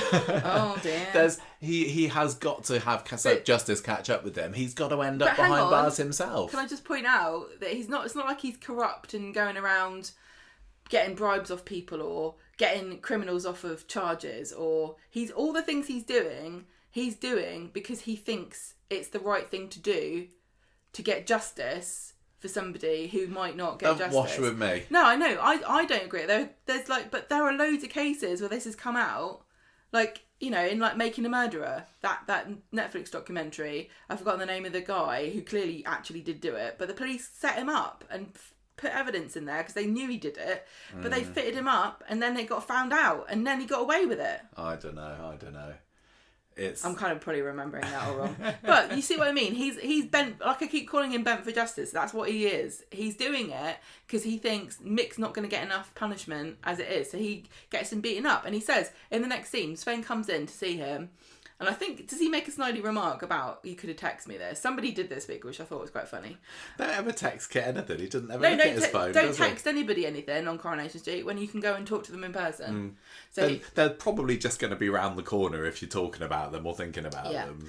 So they have a conversation about Mick, and she realises that it was Kit that ordered this to happen. And Kit's like, yeah, I did. He had it coming. So at this point on... From this point onwards, Swain is now in up to her eyeballs with it as well, because rather than going to dob Kit in, she decides to stay quiet about it. She has the conversation with Carla later, doesn't she, saying, well, I'm gonna sit on this for a while. But how much trouble can Lisa get into now for withholding this evidence from Bostello? This isn't the first time that Kit's got her in an awkward situation. No, she's not as bent as him, but it's not a good look. I thought she was much more of a goody two-shoes than this, but she... Yeah. But she's saying, well, you know, Mick did kill Tinks and you don't mess with one of my officers, but you can't work like that. I know. I'm sure there's a whistleblowing policy at Weatherfield Police Station that says you should probably report him at this point. And you say Kit is bent for justice. I think that's just going to be his defence when it all eventually comes out. But Swain has always pretty much shown that she's a stickler for the rules. And she's made her own life very difficult at times because she has to play by the rules. But when it comes to Kit, she sometimes will bend the rules or ignore what he's doing that's wrong, which I think is really interesting. She doesn't... it doesn't feel at the moment like she's kind of morally conflicted about what to do either. She's just kind of saying, oh, why'd you tell me that? Yeah, she's just like, no, I'm not going to report him. No. So Lou phones Mick, who's in the hospital bed. We go, oh yeah, but this is what you were talking about, the hospital scene. What? He's in bed in hospital, covered in bruises. She calls him, and he's like, please come and visit me. And she doesn't want to, but he says, I love you. And so she relents and agrees to go in. And he's what's the word? Insecure about her and Kit, and says, you don't promise me you don't have feelings for him. And she says, no, I promise I don't. Do you see anything happening in the imminent future between Kit and Lou? I hope not. Rekindling of passions there? I'm going to say I hope not as well. I don't think it would be good for either of their character development. No. Right, so Maria and David are talking about the Michaelis later, and she's convinced that Lou... Sorry, every time I say Michaelis, it just sounds like a Japanese RPG name where they wanted to call somebody Michael, but they didn't think it sounded cool enough. It just really sticks out. So she's convinced that Lou's a bad un and David can't see it. And then... Yeah, he basically just says, he says what we said earlier about Gary was a bit of a bad lad back in the day. Does that make you bad as well? And yes. she's like, oh, so okay. Maria goes home Stunning and they logic. just have a bit of a make-up cuddle with they Gary. Both, she's made his dinner to make up. I wanted to see what his favourite tea was, because it didn't look particularly appetizing. It looked like a pile of tomatoes and olives, didn't it? You look like Yeah, that's bruschetta not or what something. I would immediately go to if somebody was to ask me what's Gary's favourite dinner. Pie and chips, but not cooked by Abby because she didn't put gravy on it. Still won't forget that dry tea that she made. Kit goes to see Mick in the hospital, and he does that. I think it's quite cool when they do this, where they're like, I need to speak to the prisoner alone. This shows you how many times they've had this exact scene in Coronation Street where they're like, let me speak to him alone. And the police officers and there's like, this is against the rules, but I'm going to leave because I can't argue with you. Yeah. So he talks to him and says, yeah, it was me what ordered this. And I'm going to ring Brody and tell him that you don't want him to come and visit. And then he also says, I can take your kid and missus whenever I want. Yes. So Mick's just lying there going, he's got me. He's got me. Yeah. I just don't have sympathy for either of these characters particularly. Wednesday's Which episode, ones? Kit and Mick. Wednesday's episode, just on the whole, I wasn't a big fan of. You didn't like it, did you? And by this bigger cliffhanger at the end, I was just like, whatever. Don't care. Yeah, that was the cliffhanger. But before that happens, we do get another Swala scene where she tells Carla that Kit's admitted that he was behind the attack on Mick, but she hasn't told Bustelo, and she doesn't think she will, and because of Craig, and it's for justice for Craig, and Carla's like totally aghast at this and wants to talk about it, but Swain's like, I'm going to bed. We do know that he's not called Bostelo, by the way, just in case there's anyone that's not been listening for this long. Just like we know that Helen Flanagan didn't sound like I made her sound at the beginning of the episode. There's a lot of things it's you a have to long-running accept thing about the reality of the situation that we present in this podcast. Friday comes around. What's going on with these scallywags on Friday? Right, so Brody has got the world's thickest sandwich in the cafe, sitting with Lou. To be fair, we did have quite a thick sandwich ourselves for lunch today. That sandwich was so thick, I couldn't actually. How did you like it? Yeah, it was nice. It was lovely. It was a Korean chicken sandwich, wasn't Fried it? But chicken. Very thick bits of bread, and it did. But at least it had a nice filling to ours. Like the sandwich that Brody was chomping down at the beginning of today's episode. It just looked like it was all bread and like thin layer of paste or something. I don't know. That was. I got that from E.L. Bakehouse in town, which is quite a nice posh bakery. Anyway, nobody cares about that. Oh, I do. It's delicious. So she says, look, your dad doesn't want you seeing him at the moment, and you're supposed to be revising for your GCSEs, and Mick is a proud man. He doesn't want to see him beaten up. Okay. Sarah goes to Kit's flat. She's got coffees and danishes, and they're talking about Mick's plea hearing, and she's quite confident that he's going to go down. I just don't know why Mick is fighting this one. He knows that he's going to be. He got? He can, but wouldn't you? If he pleads guilty, he's going to get a much lighter sentence than when we find out later that he's pled not guilty, hasn't he? It's going to catch up with him. It's a cop killing case. He knows that he did it in broad daylight. There's quite a high probability. There's DNA on the bat. Yeah, I know. Isn't there? And Craig's blood. Yeah. Is he just going to go and all out because he thinks, well, if I go down for 20 years, I might as well go down for 30 years or whatever? I don't know. I don't think he's denial? Good at making sensible judgments about the course of action to take. He's had a bad life as Mick, hasn't he? What exactly? Bless What's his sob story background that we're gonna make? Got out banged of jail up when free. I was younger because my mate who was doing it with me was hiding around the corner. Yeah. Okay. I forgot we had that flashback episode. How could I? You left it. Gary and Maria are talking to Liam about doing a bit more, work in the yard and doing a bit more to help out, not just crying in a cupboard because you got locked in. Mind you, if I was Liam, I'd be vindicated at this point. Like, you let me get locked in a cupboard by a murderer. Yeah. I'm not going back to work in your stupid yard, Dad. Or Gary. It's so funny because I don't see Liam being a buildery type at all. No. It's almost like Gary and Maria have had a late night chat, off screen somewhere saying, we need to toughen him up a bit. We need to. How can we go? He's a bit of a wet blanket, isn't he? That we need Liam. To get should we get him to be a builder? Yeah, just mix a bit of cement. Surely that'll. It unlocks something primal within you. Maybe, I don't know. Well, I mean, exactly, we wallpapered his bedroom with skulls, and that's clearly not done the didn't job work. yet, has it? He's just a sensitive. I say, He's very sensitive, lad. let him be as he's going to be. Tell you what you should do. Send him to work experience with Daniel and write poems and stuff. I think that would be a better route. He'd for love him. it. He'd love it. About his feelings and things. Yeah. Also, Ed is starting working at the Builder's Yard as well. They talk Lovely about to this. see Ed back again today. And he's a nice guy, isn't he, Ed? I do like Ed, yeah. Really, really love Ed. Lou is visiting Mick in the hospital, and he tells her that it was Kit that organised this and says he is a psycho. It's all a power trip to him, and he's going to come for you next. And Lou's upset that tells him not to give up. I think that's partly why he's fighting, because he's got this kind of feels a loyalty to his family. Ed and Liam are in the cafe later. Liam's having a great time. Oh, this is the scene where Ed's been playing a bit of a prank on him, hasn't he? I couldn't work out whether Liam actually fell for the elbow He did. grease.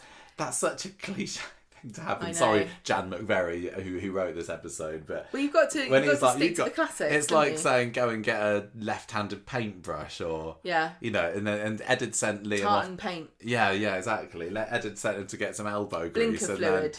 And Liam's so proud of himself, and then he goes, "Hang on a minute." But he takes it so well, and he did it. And Yeah. before Liam, Gary's too overprotective because Liam can take a joke, and he was like when Mick was teasing him by making him dump whatever that concrete powder all over himself was, he laughed it off. Yeah.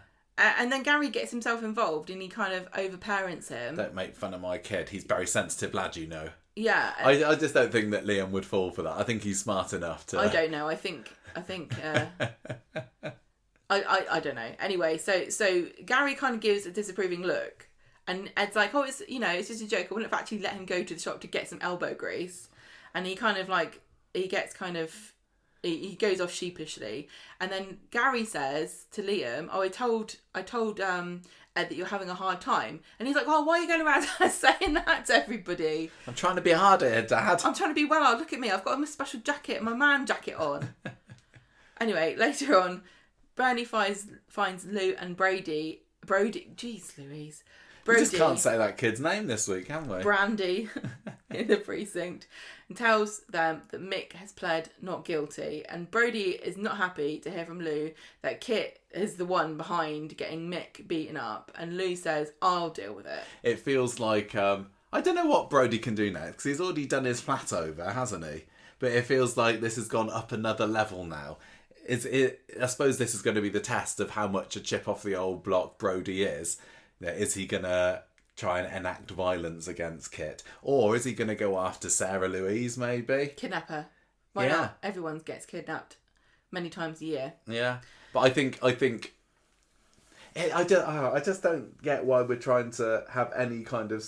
It feels like we're just on this path of redemption and sympathy for Brody, but he doesn't deserve it. He was brought in as a total arse to Dylan, and then we're supposed to say, "Oh yeah, but he's a nice chap." Really, I don't need that. Why can't he just be a bad lad?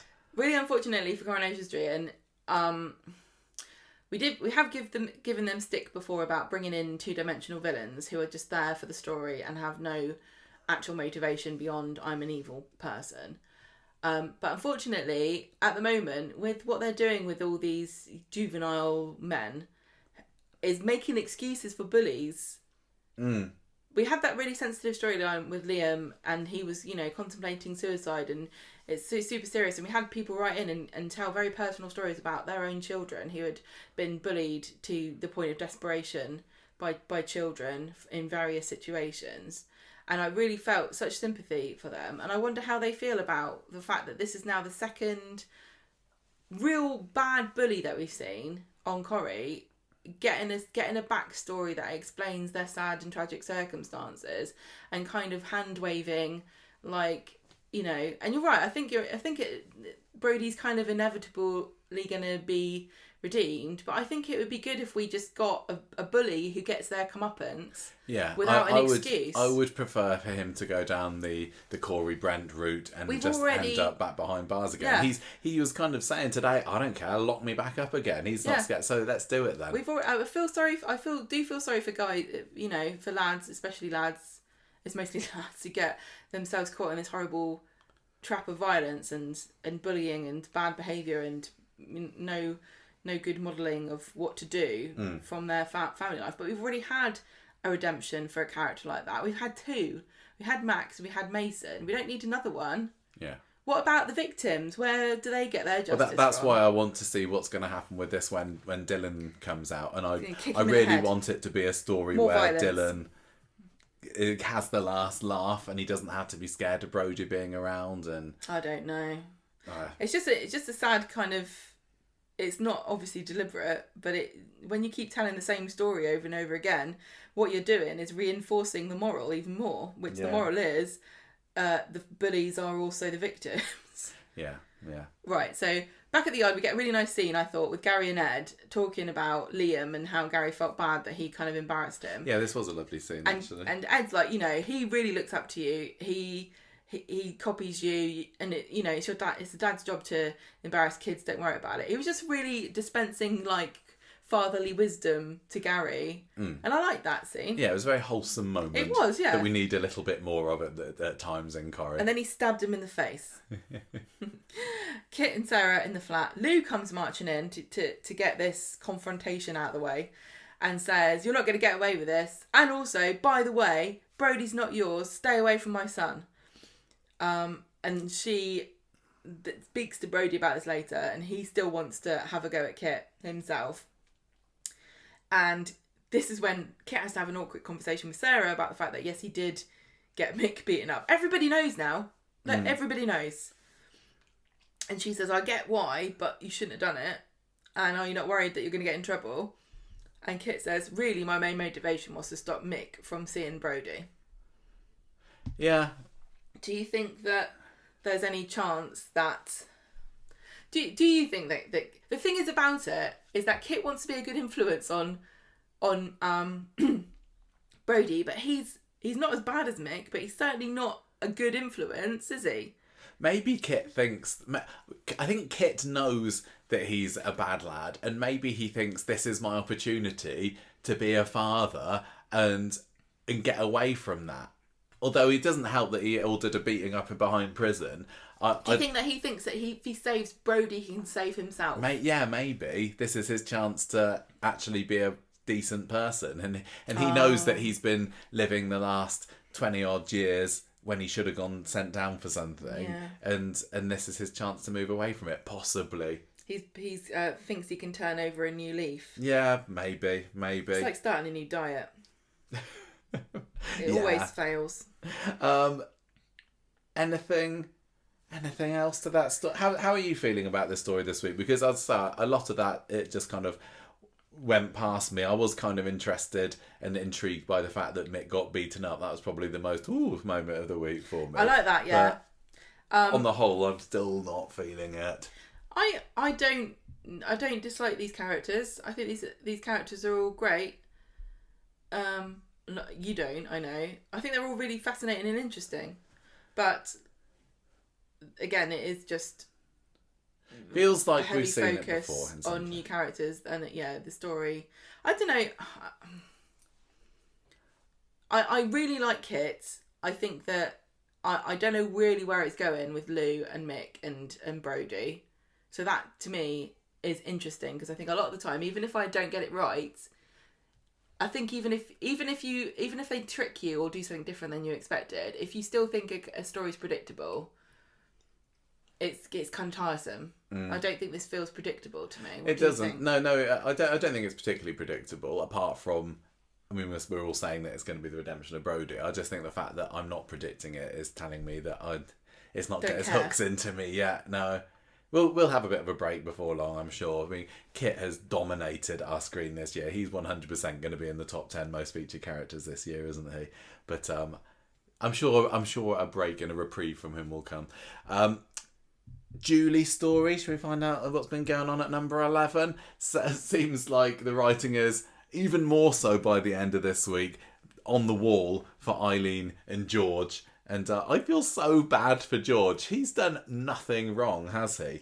But he's for the last month or so, just been made to feel this big, and I'm really making a little pinching gesture with my hand here. Like a teeny tiny man. Like nothing to Eileen, and yes, she's had terrible times. She's grieving. She reunited with her sister only to find out that she only had a few months left.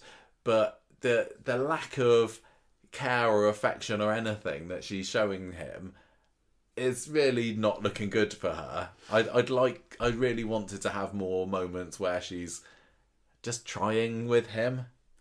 She's not coming out of there. I'm not watching this going, yeah, George, just ease off.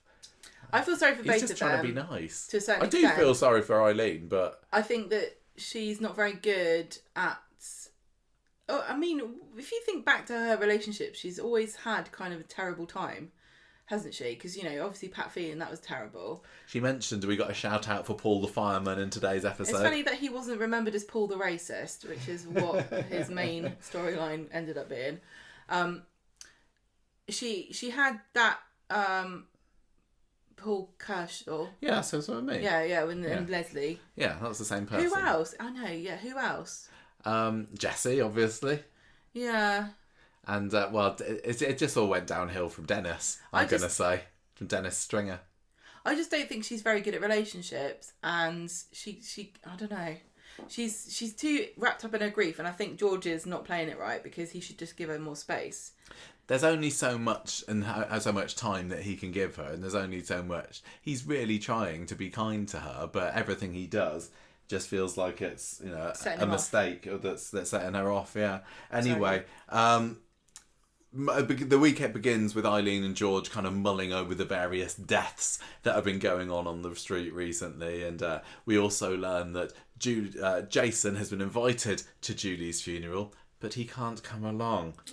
See how that turns out. Another thing I want to say about Eileen is that I am really loving how her personality is like a rock, like an impenetrable mass of like closed off misery. Because even though Julie from Beyond the Grave is trying to jolly her along with balloons and karaoke and stuff, and everyone seemed to be having a really good time at the wake, she just wasn't. Like, there's nothing you can do with Eileen. She is just like an Eeyore. I'd like to think that she could refine some of her spark, and she was always a fun-loving character, wasn't she? She wasn't, but she Really? in a sarky way. I don't think I would ever call her fun-loving. She enjoyed teasing people. It's not being horrible. It was just kind of making smart alecky, sarky remarks, and she often had a smile on her face. Is how I kind of picture her. But she's been miserable for years. I hope that she can come out of it. I really do. It's nice. It was lovely having Jason back on Friday's episode so that we could see a bit more life to her. I just appreciated how true she was to herself. That even during the wake, when everyone was kind of... the purpose of it was to remember Julie and memories of her and be happy about her. It's a celebration of her life. But I was just like, no. Nothing worth celebrating. This week was just really just the build up to the wake, because we learned that the body's been released, and I don't know why. What do you mean? Well, because they're still investigating. Well, no, the autopsy results come in on Monday as well, don't they? And this is where we find out that the drugs in Julie's system were most definitely Eileen's, and but it's all been found out now. So now they're free to have their wake. Brian's there. No, Brian isn't going to come to the funeral apparently because of all the trouble that he's caused. Well, that's a shorthand for it. It's a bit awkward. Yeah. George later on in the episode is trying to get hold of Eileen on the phone but can't. Brian's come round and brought them an apology ham, and then Eileen walks in and says, "Look, sorry for having to go at you earlier," because they have a bit of a confrontation in the pub. I'd love an apology yet again. Ham. And she says, just all over the place at the moment. And at the end of the episode, we get to see Julie's order of service, which is suitably colourful and jazzy, isn't it, for the type of woman that Julie is. I wish that we had seen a bit more of the funeral, only because it could have been quite a fun one. Well, apparently the choir was so moving. Yeah. I love the way that Eileen said what I said to you when she looked at the front of the order of service, and it's a picture of her and Julie on the front. She goes, "Oh no, this makes it look like I died as well." I was like, "Yes, it does." So Wednesday's episode is more of Eileen moping around on the sofa. I tell you what, I'd love to get my hands on a copy of that, wouldn't you? Next time we go to the prop store, see if maybe we can need steal to it from somebody. see if we can half inch and Theo turns up on Wednesday because he's been absent for a little while, and if we remember, he's not Gemma's favourite character, is he? I still don't particularly mind him, although, like you, I wasn't particularly impressed with his attitude towards not being able to have breakfast with Millie, because he's like, oh yeah, I was supposed to have breakfast with her and she just didn't turn up. Kids. Anyway, like he said it like he'd had a dentist appointment cancelled. Yeah, I'm not feeling any kind of loss or mourning his family from Theo. He's just far more interested in his new hanging life out with Todd. With Todd. Yeah. In corners. I feel Millie and the boy, whatever he's called, I don't remember. They're really the victims in this, because and Daniel. Theo, and I know he is a victim in some way because they're trying to grab hold of this whole conversion therapy, but out of everybody involved in the Silverton family, he's the one I feel sorry for the least in many ways. I mean, it's such a... With the immediate drama that's been going on. It's a really tricky situation because it's like terrible things happen to somebody that I don't really care about and I don't really like them. And all the things that terrible thing that happened to them have caused, I kind of feel like I don't have sympathy. I just don't have sympathy. I wish that they hadn't introduced him as a cheater. I mean, I know he wasn't straight away, was he? He was a nice guy at first, and then a week, 2 weeks later, we find out that he's got a family. He wasn't straight at all. And that that just really set me up against him. You can make all the excuses you want, but he had this family that I'm sure he still loved Danielle, and 100% he must have loved his kids, and now he's just like, whatever, I'm cheating on you. To get rid of them. Yeah. I really wish that we had a conversion therapy storyline with a different, more sympathetic character. I totally get that. Yeah, that's rife for storyline potential, isn't it? Yeah. But we're just maybe we'll get a flashback, but it's already happened. Theo. I just find him deeply, deeply unlikable. And it's interesting because I don't. His attitudes to his family is like he's been finally dumped those losers that have been holding him back this whole time. I don't dislike. There's too much as going on. Do. There's too much going on with one character. There really is, because they added the conversion therapy, I think, because it felt like they realised he wasn't sympathetic at all. So they thought, oh, let's just add something else in, because as it was an interesting story by itself to just have a guy who had been repressing being gay. Why couldn't that have been enough of a story for them? It doesn't feel like, even though this Noah bloke got introduced on Friday's episode, it doesn't feel like they're really going to delve that deeply into the conversion therapy side of things. And it feels like it's a couple of week distraction in the same way as like Toya's cancer was this time last year. I also don't think it's the sort of thing that you can really... And dead baby. Truly understand unless you see it happening and you have real proper sympathy and a like for the character it's happening to. Because saying, oh yeah, I had conversion therapy, oh, what did he do? He prayed over me. Now, if you want to know more about conversion therapy, or you're not really sure about what it means, or maybe you don't have sympathy for it at all and you think it's all a bit silly, and maybe you think that people should we better do conversion therapy on me, that kind of person, you're not going to get anything out of this, are you? I want to know what actually happened. I would be interested, I think, in delving more into the character of Noah. What did it mean? What did it mean to have... Like, was it one session? No, probably not. Was it weekly? Was it daily? Was it for a year? Was it for 5 years? How did they measure... I don't know anything about it, and I still don't know anything about it. Except I'm supposed to feel sorry for somebody I don't really like. Noah's kind of interesting because I don't want to be defending people that get up to this kind of thing, but it seems like they're painting him as a villain. And I would imagine, I don't know, that people who do conversion therapy don't do it kind of twirling their moustache thinking, we're so evil here. I think they would think they're doing it genuinely for a good reason. I don't agree with it at all, but I do think that, yeah, why are we getting redemptions for bullies and stuff? But other things is like, oh no, he's just an irredeemable villain. Because conversion therapy is evil, obviously. It's a hideous, horrible thing to do to anybody, but so is bullying.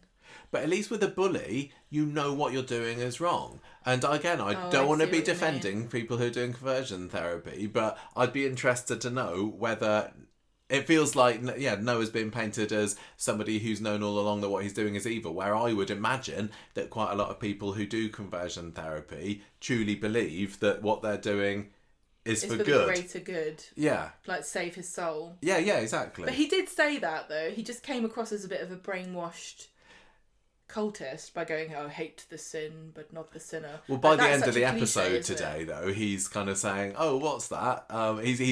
He looks like he's gonna try and be involved in getting Eileen sent down for murder, just for to stir things up a bit, to put the cat I don't know that pigeons. we need to worry about redeeming somebody who is a conversion therapist. No, I don't think we need to redeem her at all. We've already got Billy, who's kind of representing a more progressive Christian outlook on being gay. I really want to see a scene where Billy finds out what's this guy called? Noah. What Noah's gotten up to.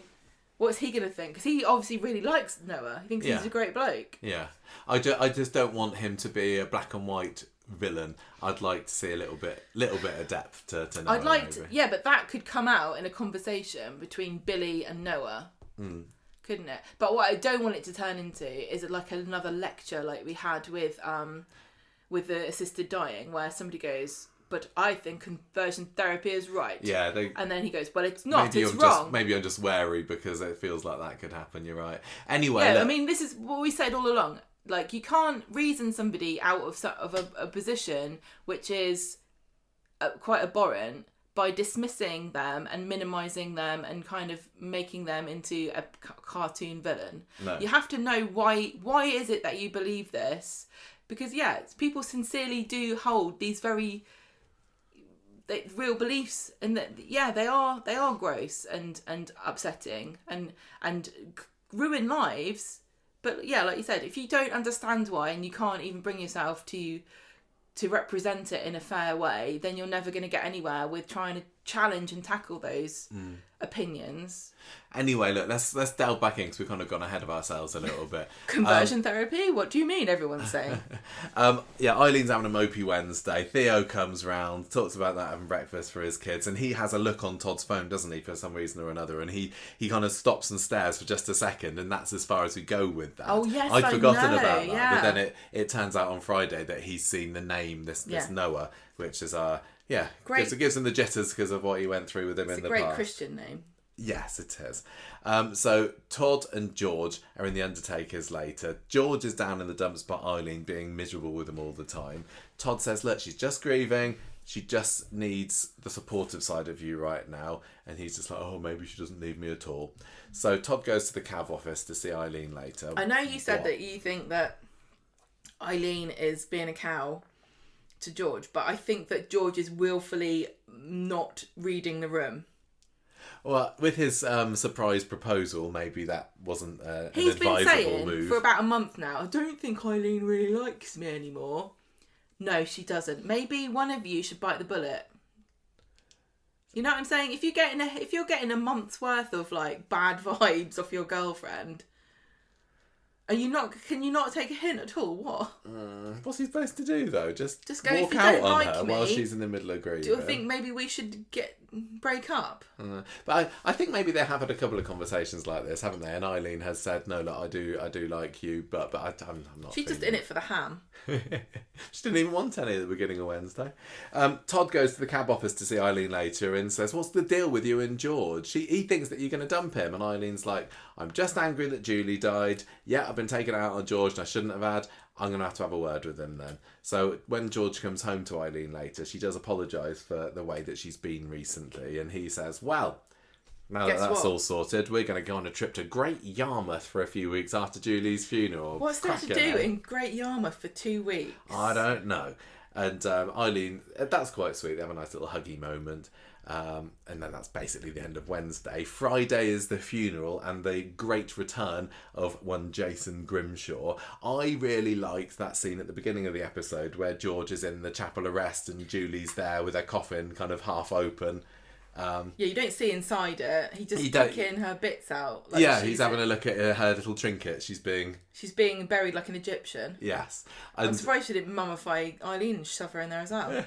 This is where we find out that Julie's been a Paul Heaton fan all this time, and who knew? It was really sweet little moment with very well performed. I think that Julie's had a better life off Corrie than she ever did on it. Quite possibly. Because she's had all these amazing adventures. She knows all these people. She's in what was she in? A team of sports. Oh yeah, she was something. I can't remember what they said she was in now. But anyway, that was very nicely done. And then Todd comes in. They close up the lid, get her outside. Many extras weren't there. They had a couple of main characters there to mourn Julie, but they really filled out the rest of the spaces with unnamed. And where did she say artists. that she was from? She lives an hour up the road in somewhere. I don't remember. So these people have all come for an hour. Yeah. I couldn't get that many people to come to her birthday. Let alone a funeral. How did you feel about the fact that there was kind of extra drama added on to the funeral today rather than just being a lovely celebration of Julie? Because we had this, not only was there the Theo stuff that came out, but we also had George finding out about Eileen's inheritance. Was that... Brian, finding out about the inheritance. Was that needed today? Did he hold a grudge about it, or did he forget about it by the end of the episode? I can't even remember. I think he's probably holding a grudge a little bit.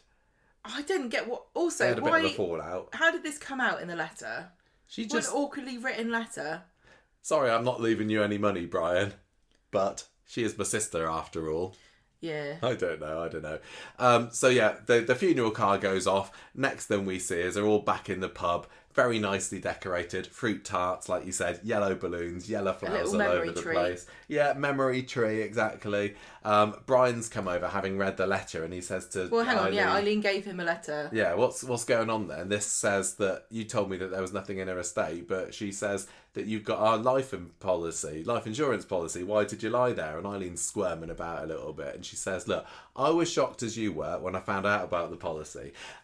One of the things that I really enjoyed about this was Tracy sticking her neb in. I'm loving for no particular Tracy reason. recently. I mean, I don't even know why Tracy needed to be there. She was nothing to Julie, was she? She could have done the flowers, that's true.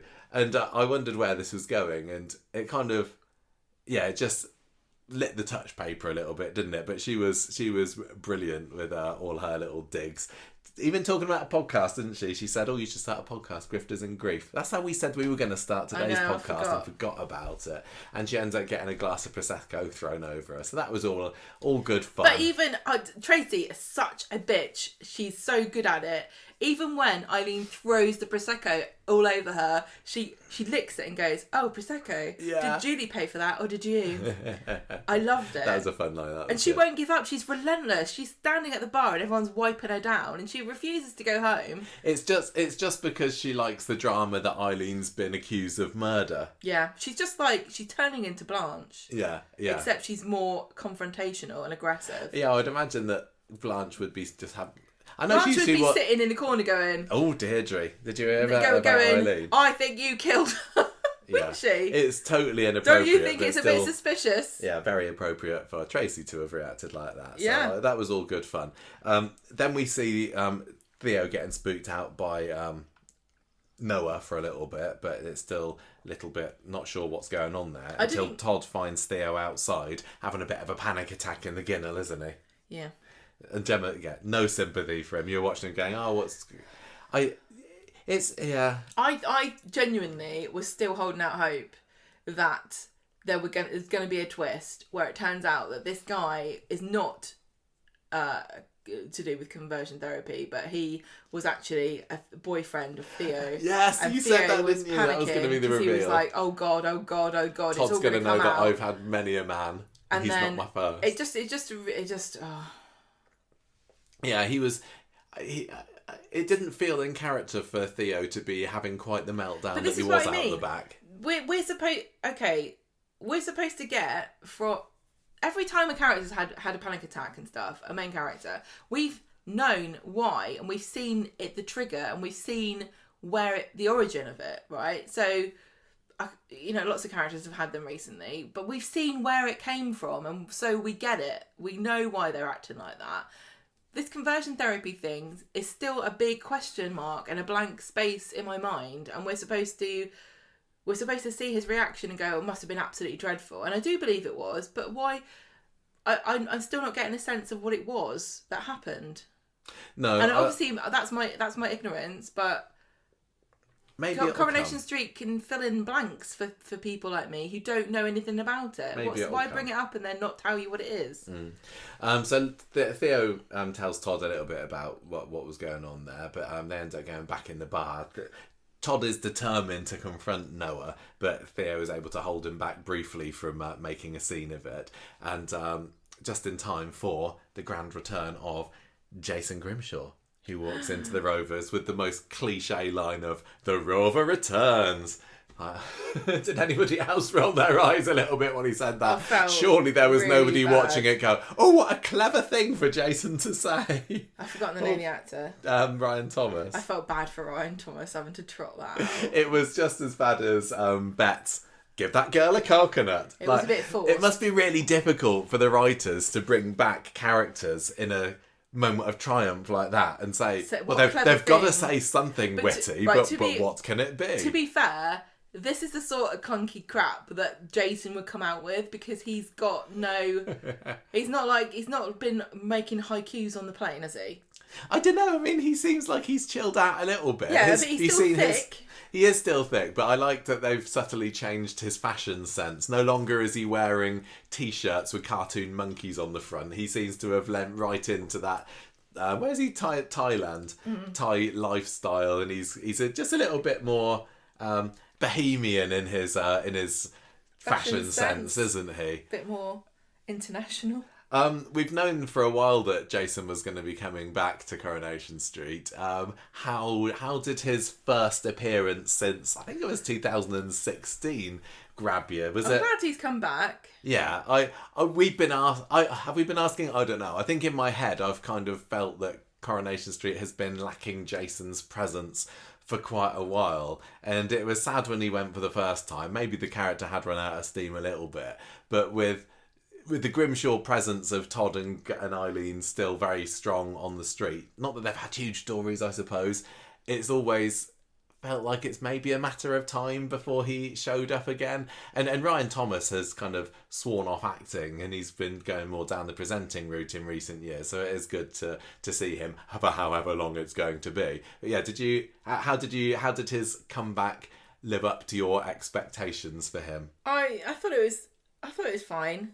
Yeah, I mean, I don't think I'm a huge Jason fan. What I would love to see is him have a scene with Kit and Sarah.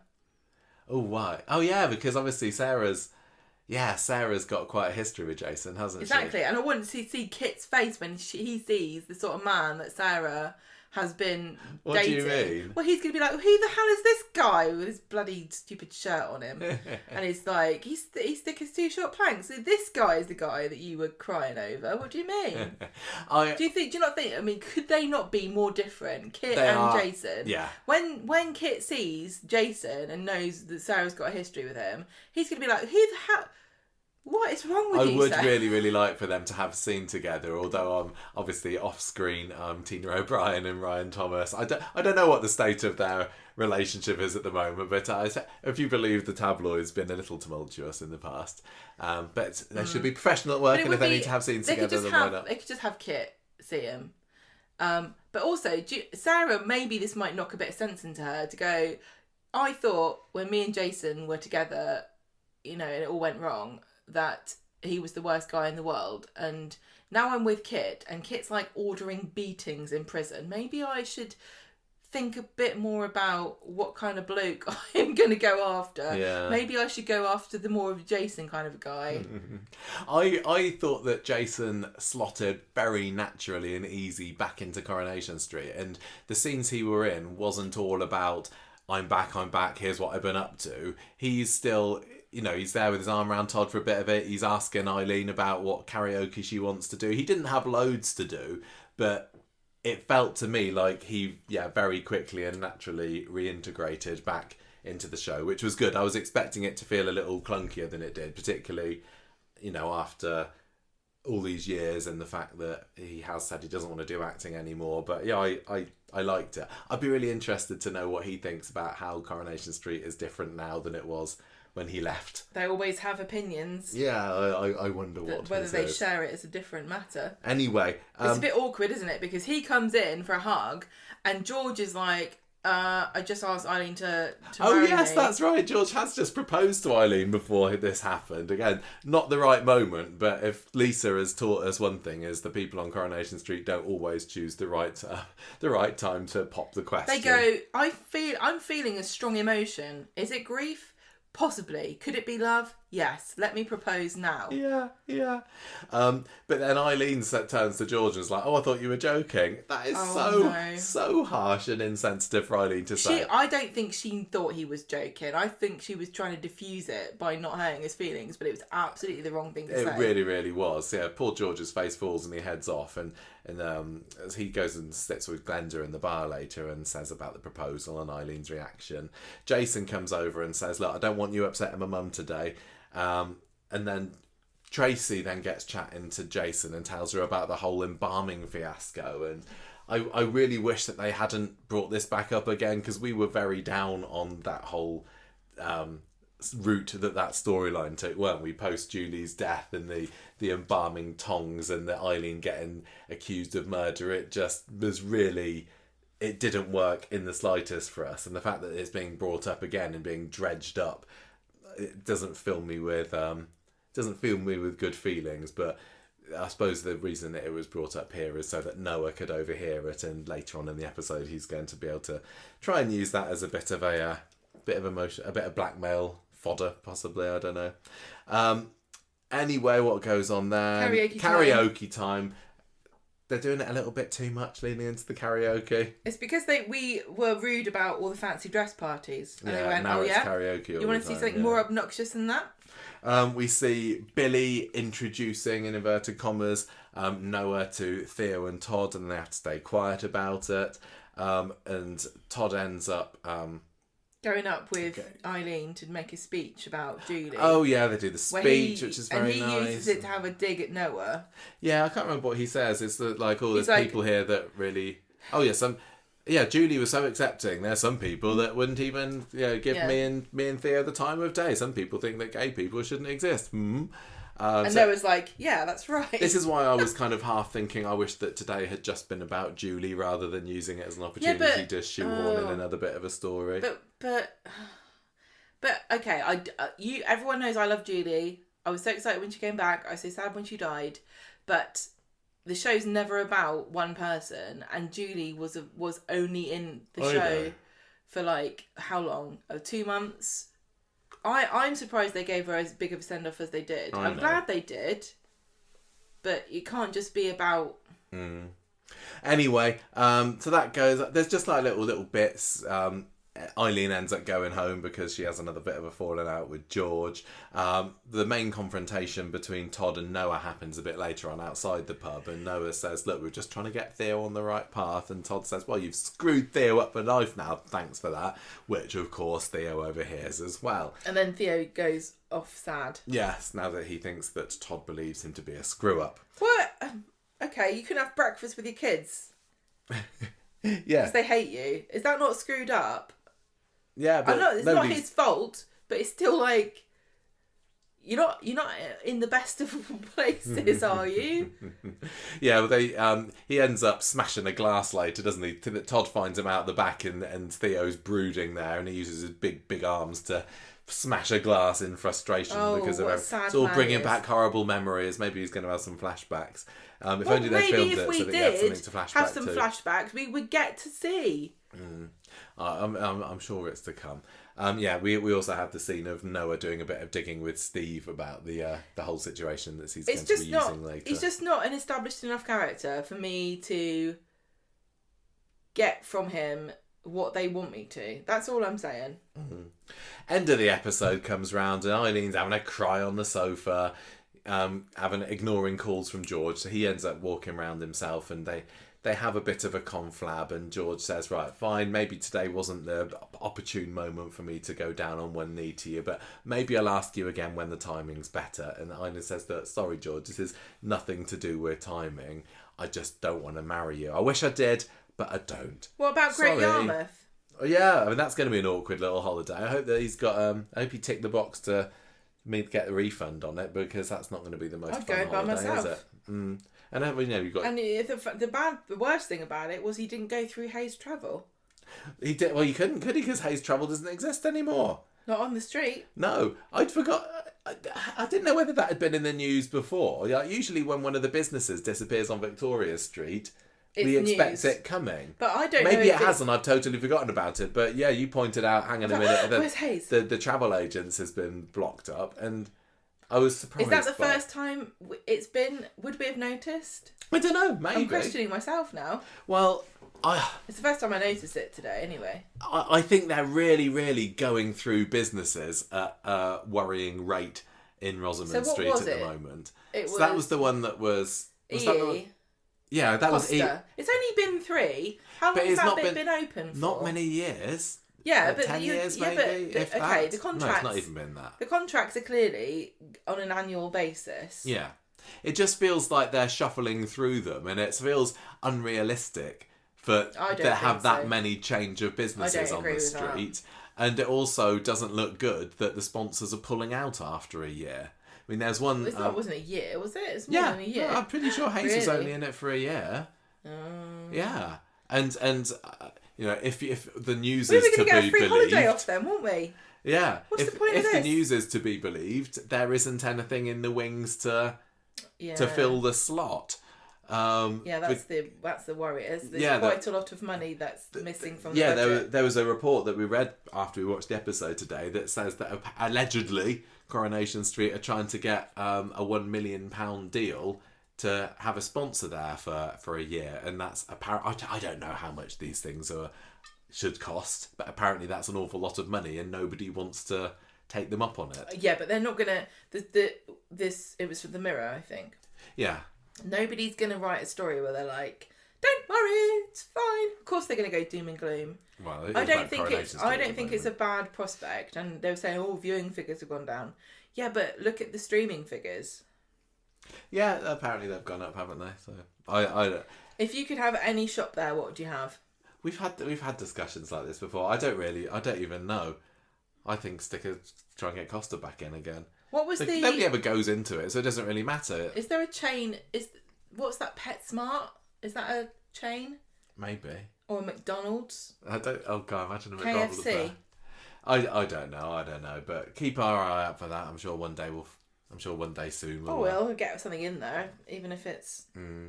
It's just yet another worrying thing about ITV's financial situation. Again, it's the sharks. The sharks are circling, and nobody writes a good news story, do they? No. What else did we? So I'm happy that Jason's back. I really enjoyed Glenda fancying him, but yeah, we'll see what goes on there. Yeah. You're right. Having some kind of meet back up again with Sarah could be interesting, I suppose. Yeah, and this conversion therapy thing, and Noah, like you saying, you wanted him to be a bit more 3-dimensional. I totally get why you're saying that, but I also get why they haven't done it. And it's just I can imagine a scene where Billy kind of realises, but you're actually evil. And he's like, yes, I've been evil all along. I thought we were all evil. Yeah, exactly. Yeah, I get. You're always quite defensive, aren't you, of how. Well, it's just it's religious people are portrayed. Yeah, so many religious people on Coronation Street turn out to be nut jobs, unhinged, evil geniuses. Yeah, and I don't know that we need really to have a backstory of why somebody wants to do conversion therapy. I would like just to know a bit more about. I just don't like. I'm sorry, but I don't like Theo. I can't wait for him to go. I think he's bad for Todd. I think he is a terrible parent. I think a lot of people would do anything they could to get their kids back on their side. He seems to be relieved whenever he doesn't have to have a breakfast with them. And I thought I was at the beginning feeling the chemistry between Todd and Theo, but no, I cannot feel it at all. I'm not so. When much I see now. Todd draped all over him, and Gareth Pierce is doing a fantastic job of looking besotted with Theo, I just think, oh God, it's so creepy. I feel bad for you, Todd, because this guy is just no good. He's just like, danger. It's like everyone's had that moment where their friend has had a boyfriend that you despise and cannot see what they're seeing in them, and every time you see them cozying up, you're like, no, you're going to ruin your life. Yeah. And I'm sorry, but I feel that way with Todd and Theo. Well, that's what I'm feeling about Sarah as well. If only somehow we could make it work so that Sarah and Todd could get together again, but okay. I don't think that that's on the cards, but they've got the best chemistry. Right. Just in a platonic way now. We have to really speed up now because I want us to catch the train. We do need to go to London this evening or this afternoon. So are we going to stop now, or are we going to try and plough through? Let's plough through, because I don't think either of us are full of opinions bubbling over. Exactly an hour before we have to catch the train. Okay. I don't think that we've got loads to say about this story. Slight bit of stuff to organise and drive there. What's going on with old Carl and Ronnie Bailey then this week? Okay, so Debbie wants Ryan's opinion to get back in shape because we know he is a steroid user and a buff DJ. Yeah, Debbie is kind of a bit in denial about is she in denial, or is she just feeling, I know that this is the way that it's going, so at least I want to go out being my best self. I've been in a situation like this where you have a health thing and you're like, oh yeah, I can just do what it says on the leaflet and I will be fine. And I don't know whether she thinks that I don't think it's complete denial. I think that it's... I don't know. I think she's doing what's expected of her, isn't it? Apart from telling her family She says, I want to meet my true potential. And so she haggles him down to personal training sessions for 20 quid a time. Ronnie comes in and he's chosen... Well, Chariot Square is where his friend is staying, Fiona, yes. And Debbie is just disgusted with this because... These two people obviously have got a history, and she's kind of, why have you chosen here to rub it in my face? We learn a little bit about Ronnie's backstory here that seemed to be invented off the cuff for this particular week of storytelling, and that he used to be a bit of a bad lad back in the day and would get up to naughty scams. Yeah. I mean, I suppose we saw a bit of Ronnie's bad side with the whole insider trading story a couple of years ago, didn't we? That's well remembered. Yeah, I mean, Ronnie... Fiona's a bit of a minxy kind of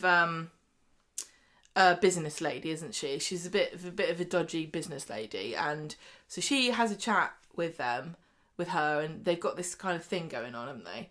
And Debbie sort of talks to Ronnie about this, and she's obviously got her nose put out of joint about this and is jealous. But she can't really let on too much because it was her idea to end the relationship. Yeah, she ended the relationship despite still being in love with Ronnie. So it's not like, how dare you move on from me so quickly. It's like, I really wish that I could still be with you, and now I'm seeing you cozying up with this sexy lady. She's like, oh, enjoy your date. Like, she's getting all kind of annoyed. Yeah, she huffs off quite comedically.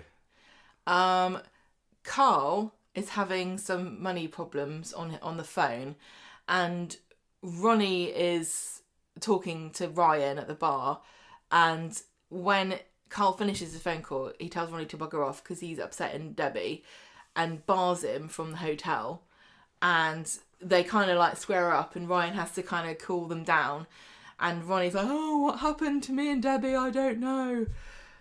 So then Debbie meets Ross at Speed Dial, and we haven't seen Ross before, but we learn that he is from the dementia support group, and it seems like Debbie had a kind of interaction and didn't really want, it's kind of like balked at it, but now she's opening back up to it again. So she chats to him, and she's like saying, this was so heartbreaking because it does feel like she thinks she can stop what's going to happen to her by exercising and sleeping better, and maybe you can a bit. And she's saying, I think she just thinks that she wants to live the best quality life while she still can. I'm in remission, I think, because I haven't had any symptoms. And he kind of like, the look that he gives her is like, you haven't still accepted that this is beyond your control. Yeah. He also asked her about what her friends and family think, and she's like, oh yeah, I've told them, but yeah, they've been super. And he's like, how is your partner? And she's like, well, I don't have one at the moment. So she approaches Ronnie in the bistro and tells her that him that maybe it's better if you don't come to the hotel anymore because it's not good. It's not good for us. And Ronnie asked her about this guy, Ross, like this bloke that I saw you with. Are you seeing him when we were together? And she's like, no, he doesn't believe her. And she says, look, I still care about you. And then he's like, oh, well, I hope you and Ross are happy together. And she walks off and he calls Fiona going, okay, I'm up for whatever it is you want to do. I'm up for it. And for some reason, oh my God, so these two people, they're both well dressed. They both look professional. They both look like they know what they're doing. They're business people. They've been, doing whatever they've been doing for years. But for some reason... I still think it's hilarious that Ronnie has been in the show for this amount of time and all we know is that he does business. He does business, right? But for some reason, these two people are trying to sell a car that's not a very good car. What is the profit margin on selling a dodgy car? It can't be much. Exactly. This reminds me of an episode of The Apprentice, right? Where you get all these people who've got all these business plans and all these ideas, and they come out, they talk the talk, they're so full of themselves, they think they're the next big thing, they're going to be the next Alan Sugar, and then you get them on a stall trying to sell sausage rolls and they can't do it. These two people cannot sell this dodgy car for love nor money. Well, and Ronnie then what just are they has going to make? Like £100, £100, 100 quid each for it. What? Okay. What the hell? It just was... It's like Coronation Street couldn't think of a business. Like, how do people make money? I don't know. Sell cars? Dodgy cars? It's just the thrill of it, isn't it? And obviously main reason is because they wanted Carl to get involved, so then having it something automobile related. It just feels like such a stupid, half-baked money, like, so risky. Could they not use their amazing business brains to, like, I don't know, start an actual business? Maybe that's too crazy. So he's like not very keen, but he takes the key and he ends up having this bloke come. And of course, this is not just a normal car sales session, is it? This man has a sob story. He's got an 18-year-old daughter. She's sad because his mum is sick. Her mum is sick. And Ronnie goes, no, mate, sorry, you're not having the car because it's too sad that your child might die in a fiery car crash. Yeah, because he knows that the car's likely to... blow up or spontaneously combust at the moment it goes round the corner. Yeah, so... Who should be there but Carl? Carl's like, what's going on? And Ronnie was like, nothing's going on, don't worry about it. And he knows that something's dodgy is going on. And he says, look, mate, because he's drunk at this point, isn't he? It's slightly, Ronnie's been drinking, drunk and Carl says to him, you can't drive, I'll dump the car somewhere, I'll tell Fiona to go and get it, and I'll sort it all out. So Ronnie agrees and texts Fiona and tells her that he's out of the deal. She's going to have to find somebody else to get rid of this. So who that other person be but Carl? He meets up with Fiona in the hotel. He says, I talked Ronnie out of delivering the car. He was drunk. You can't rely on him, but you can rely on me because I love dodgy cars. I love doing weird things for money. I'm a villain too. I'm a woman. I have access to a garage. I run a garage, and if you want any dodgy MOTs, let me know. I will help you out, and it'll be the easiest money you ever make. Now, this actually makes sense.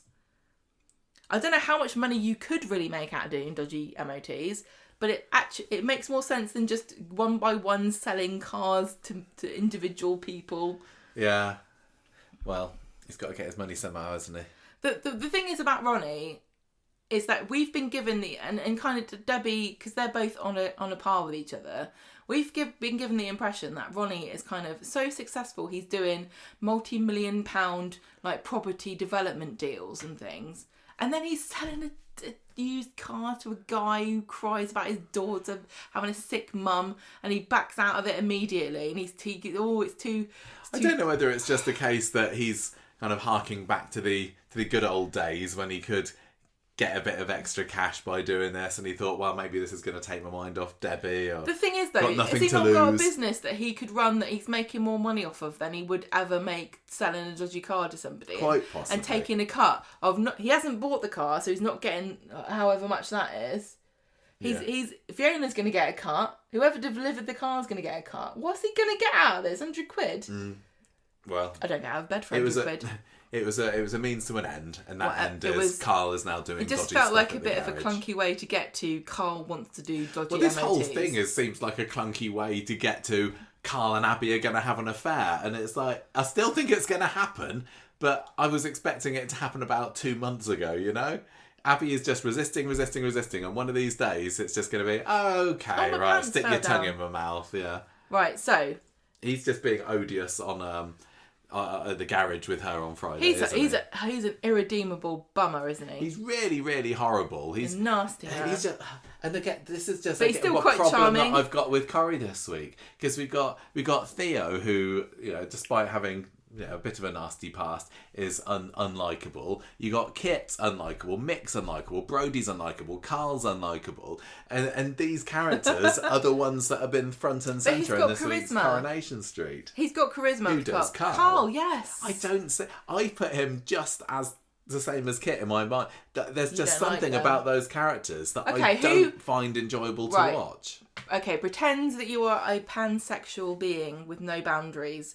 Who would you rather have an affair with, Carl or Theo? If they both come on to you. Well, Theo does have nice arms. Really? Because I think Carl's way more charming. I don't find Carl charming and whatsoever. charismatic than Theo. That's funny, no. Would you? So you're going Theo? If I have to pick one, it's going to be Theo. Okay. And obviously the boundaries are not but wanting to cheat. I don't know. I don't on find me. I don't find either of them. Because I would be very disappointed in you. There's something about both of these characters that just I'm not gripped in the same way as I've been with other similar characters in the past. At least Carl's got a bit of heritage. They both just seem slimy. At least Carl's got a bit of history behind him, even though he's never been in it before. At least we know he existed before he rocks up. I just don't like how he's come in to cause trouble with characters They always that I like. do. They always do. Right, we've got to get on with it. So, Friday, Abby is surprised that Carl is in the garage doing a bit of work on a car. And he's like, yeah, I've been doing this the whole time in Germany, which I guess it's news to all of us. I didn't know what Carl actually did in Germany. But apparently he's been doing car things. And Carl has to help out, and he gets a dodgy phone call. He kind of gets Abby to go and buy him some lunch, and it's sexy and steamy. There's not much that happens here, and is there? then he gets the van and does a. She's like, "What? Have you done an MOT already?" And he's like, "No more questions." His dodgy side hustle just gets started today, and there's more of Abby. The one side being disgusted by him, which she rightly should be, but also just saying.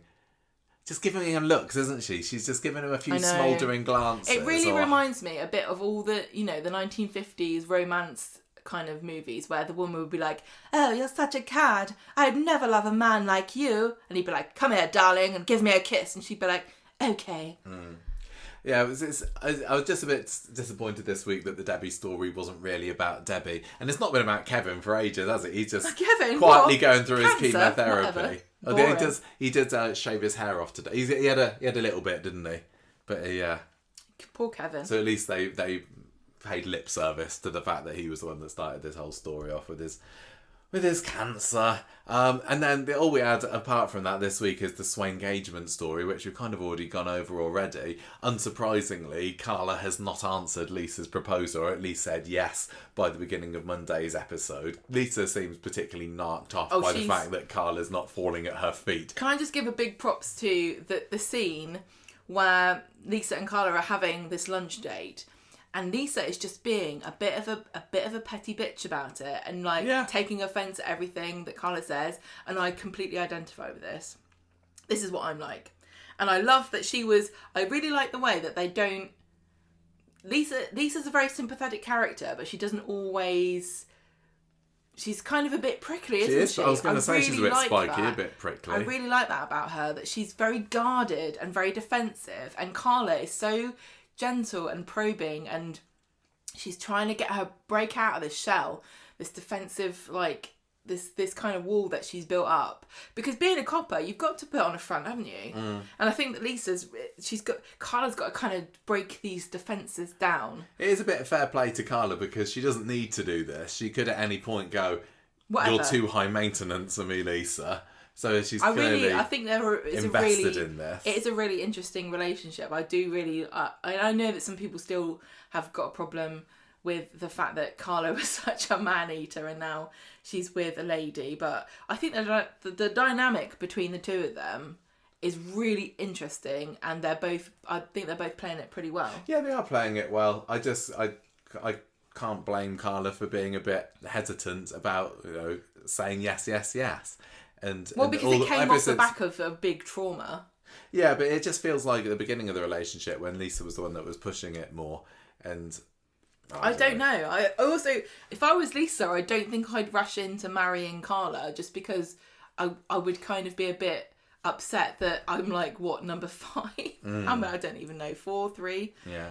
Anyway, they just have a bit of a chat about it, and Carla says, "Look, I'm sorry about my reaction to all of this. I do love you. Maybe one day I can see myself getting married, but it's got to come out of love, not grief." And that's a good quote. And that was kind of it. And then we saw a little bit, as we say, of them on Wednesday with Carla having to look after poor sneezy Lisa.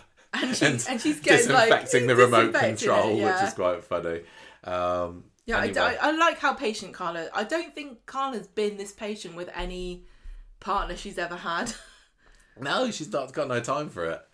Yeah, I think it's really sweet, and I really like that they've not leaned it, because I know that they've got a massive fan base, all those signets out there, and I think that it would be really tempting to lean into just making them perfect.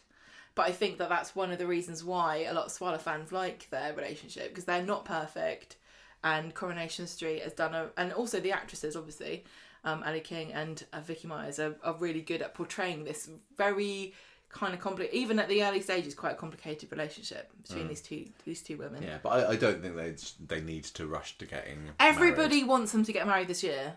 Is that the way that I really do think wind is blowing? If by the end of the year, I think if Lisa and Kai are not married, I will be quite surprised myself. What do you think? It wouldn't surprise me. It doesn't mean that I think it's necessarily the right thing to happen. I don't agree. I think that if you want to marry somebody, do it. Well, if we didn't, did we? We were engaged we had for to blooming save years. up. That's what we would have got married straight away if we had the money. Yeah, I guess so. Anyway, that was that for this week's Coronation Street. I'm going to say there weren't many, big scenes of the week, were there? Kind of standout, memorable moments, at least compared to last week where we had Craig's death and the flashback scene we were talking about. We had the shocking moment when Mick was on the floor. Yeah, I suppose there was that, wasn't there? So what are you going to give it then? I don't. Because we've got a train. It's still going to be relatively low. Did I give 2.5 last week? I'm going to give this week 3.5 apology hams out of 5. And my character of the week is Noah. No, I'm joking. I don't know. Who is my character of the week? That's a difficult one. Are you going to score it? I'm going to give it... I didn't... I don't think there was anything that really had me, hooked for any of it. I think that I was really happy that Jason was back, but a lot of this week was just kind of... Yeah, the action is going on in front of my eyes, and none of it is really eliciting that much of a feeling of joy or how I'm loving watching this. But it wasn't bad. It was just okay, fair to middling. I think I'm gonna go 3. I'm gonna give it 3 skeletons in Bernie's closet out of 5. My character of the week this week. I think I'm going to give this to Kit, because Kit's been a real protagonist / antagonist of the week. He's really made a lot of things happen. He's been very complicated. I want to see where it's going with him. I know that he's not super popular, so maybe that's why I'm picking him.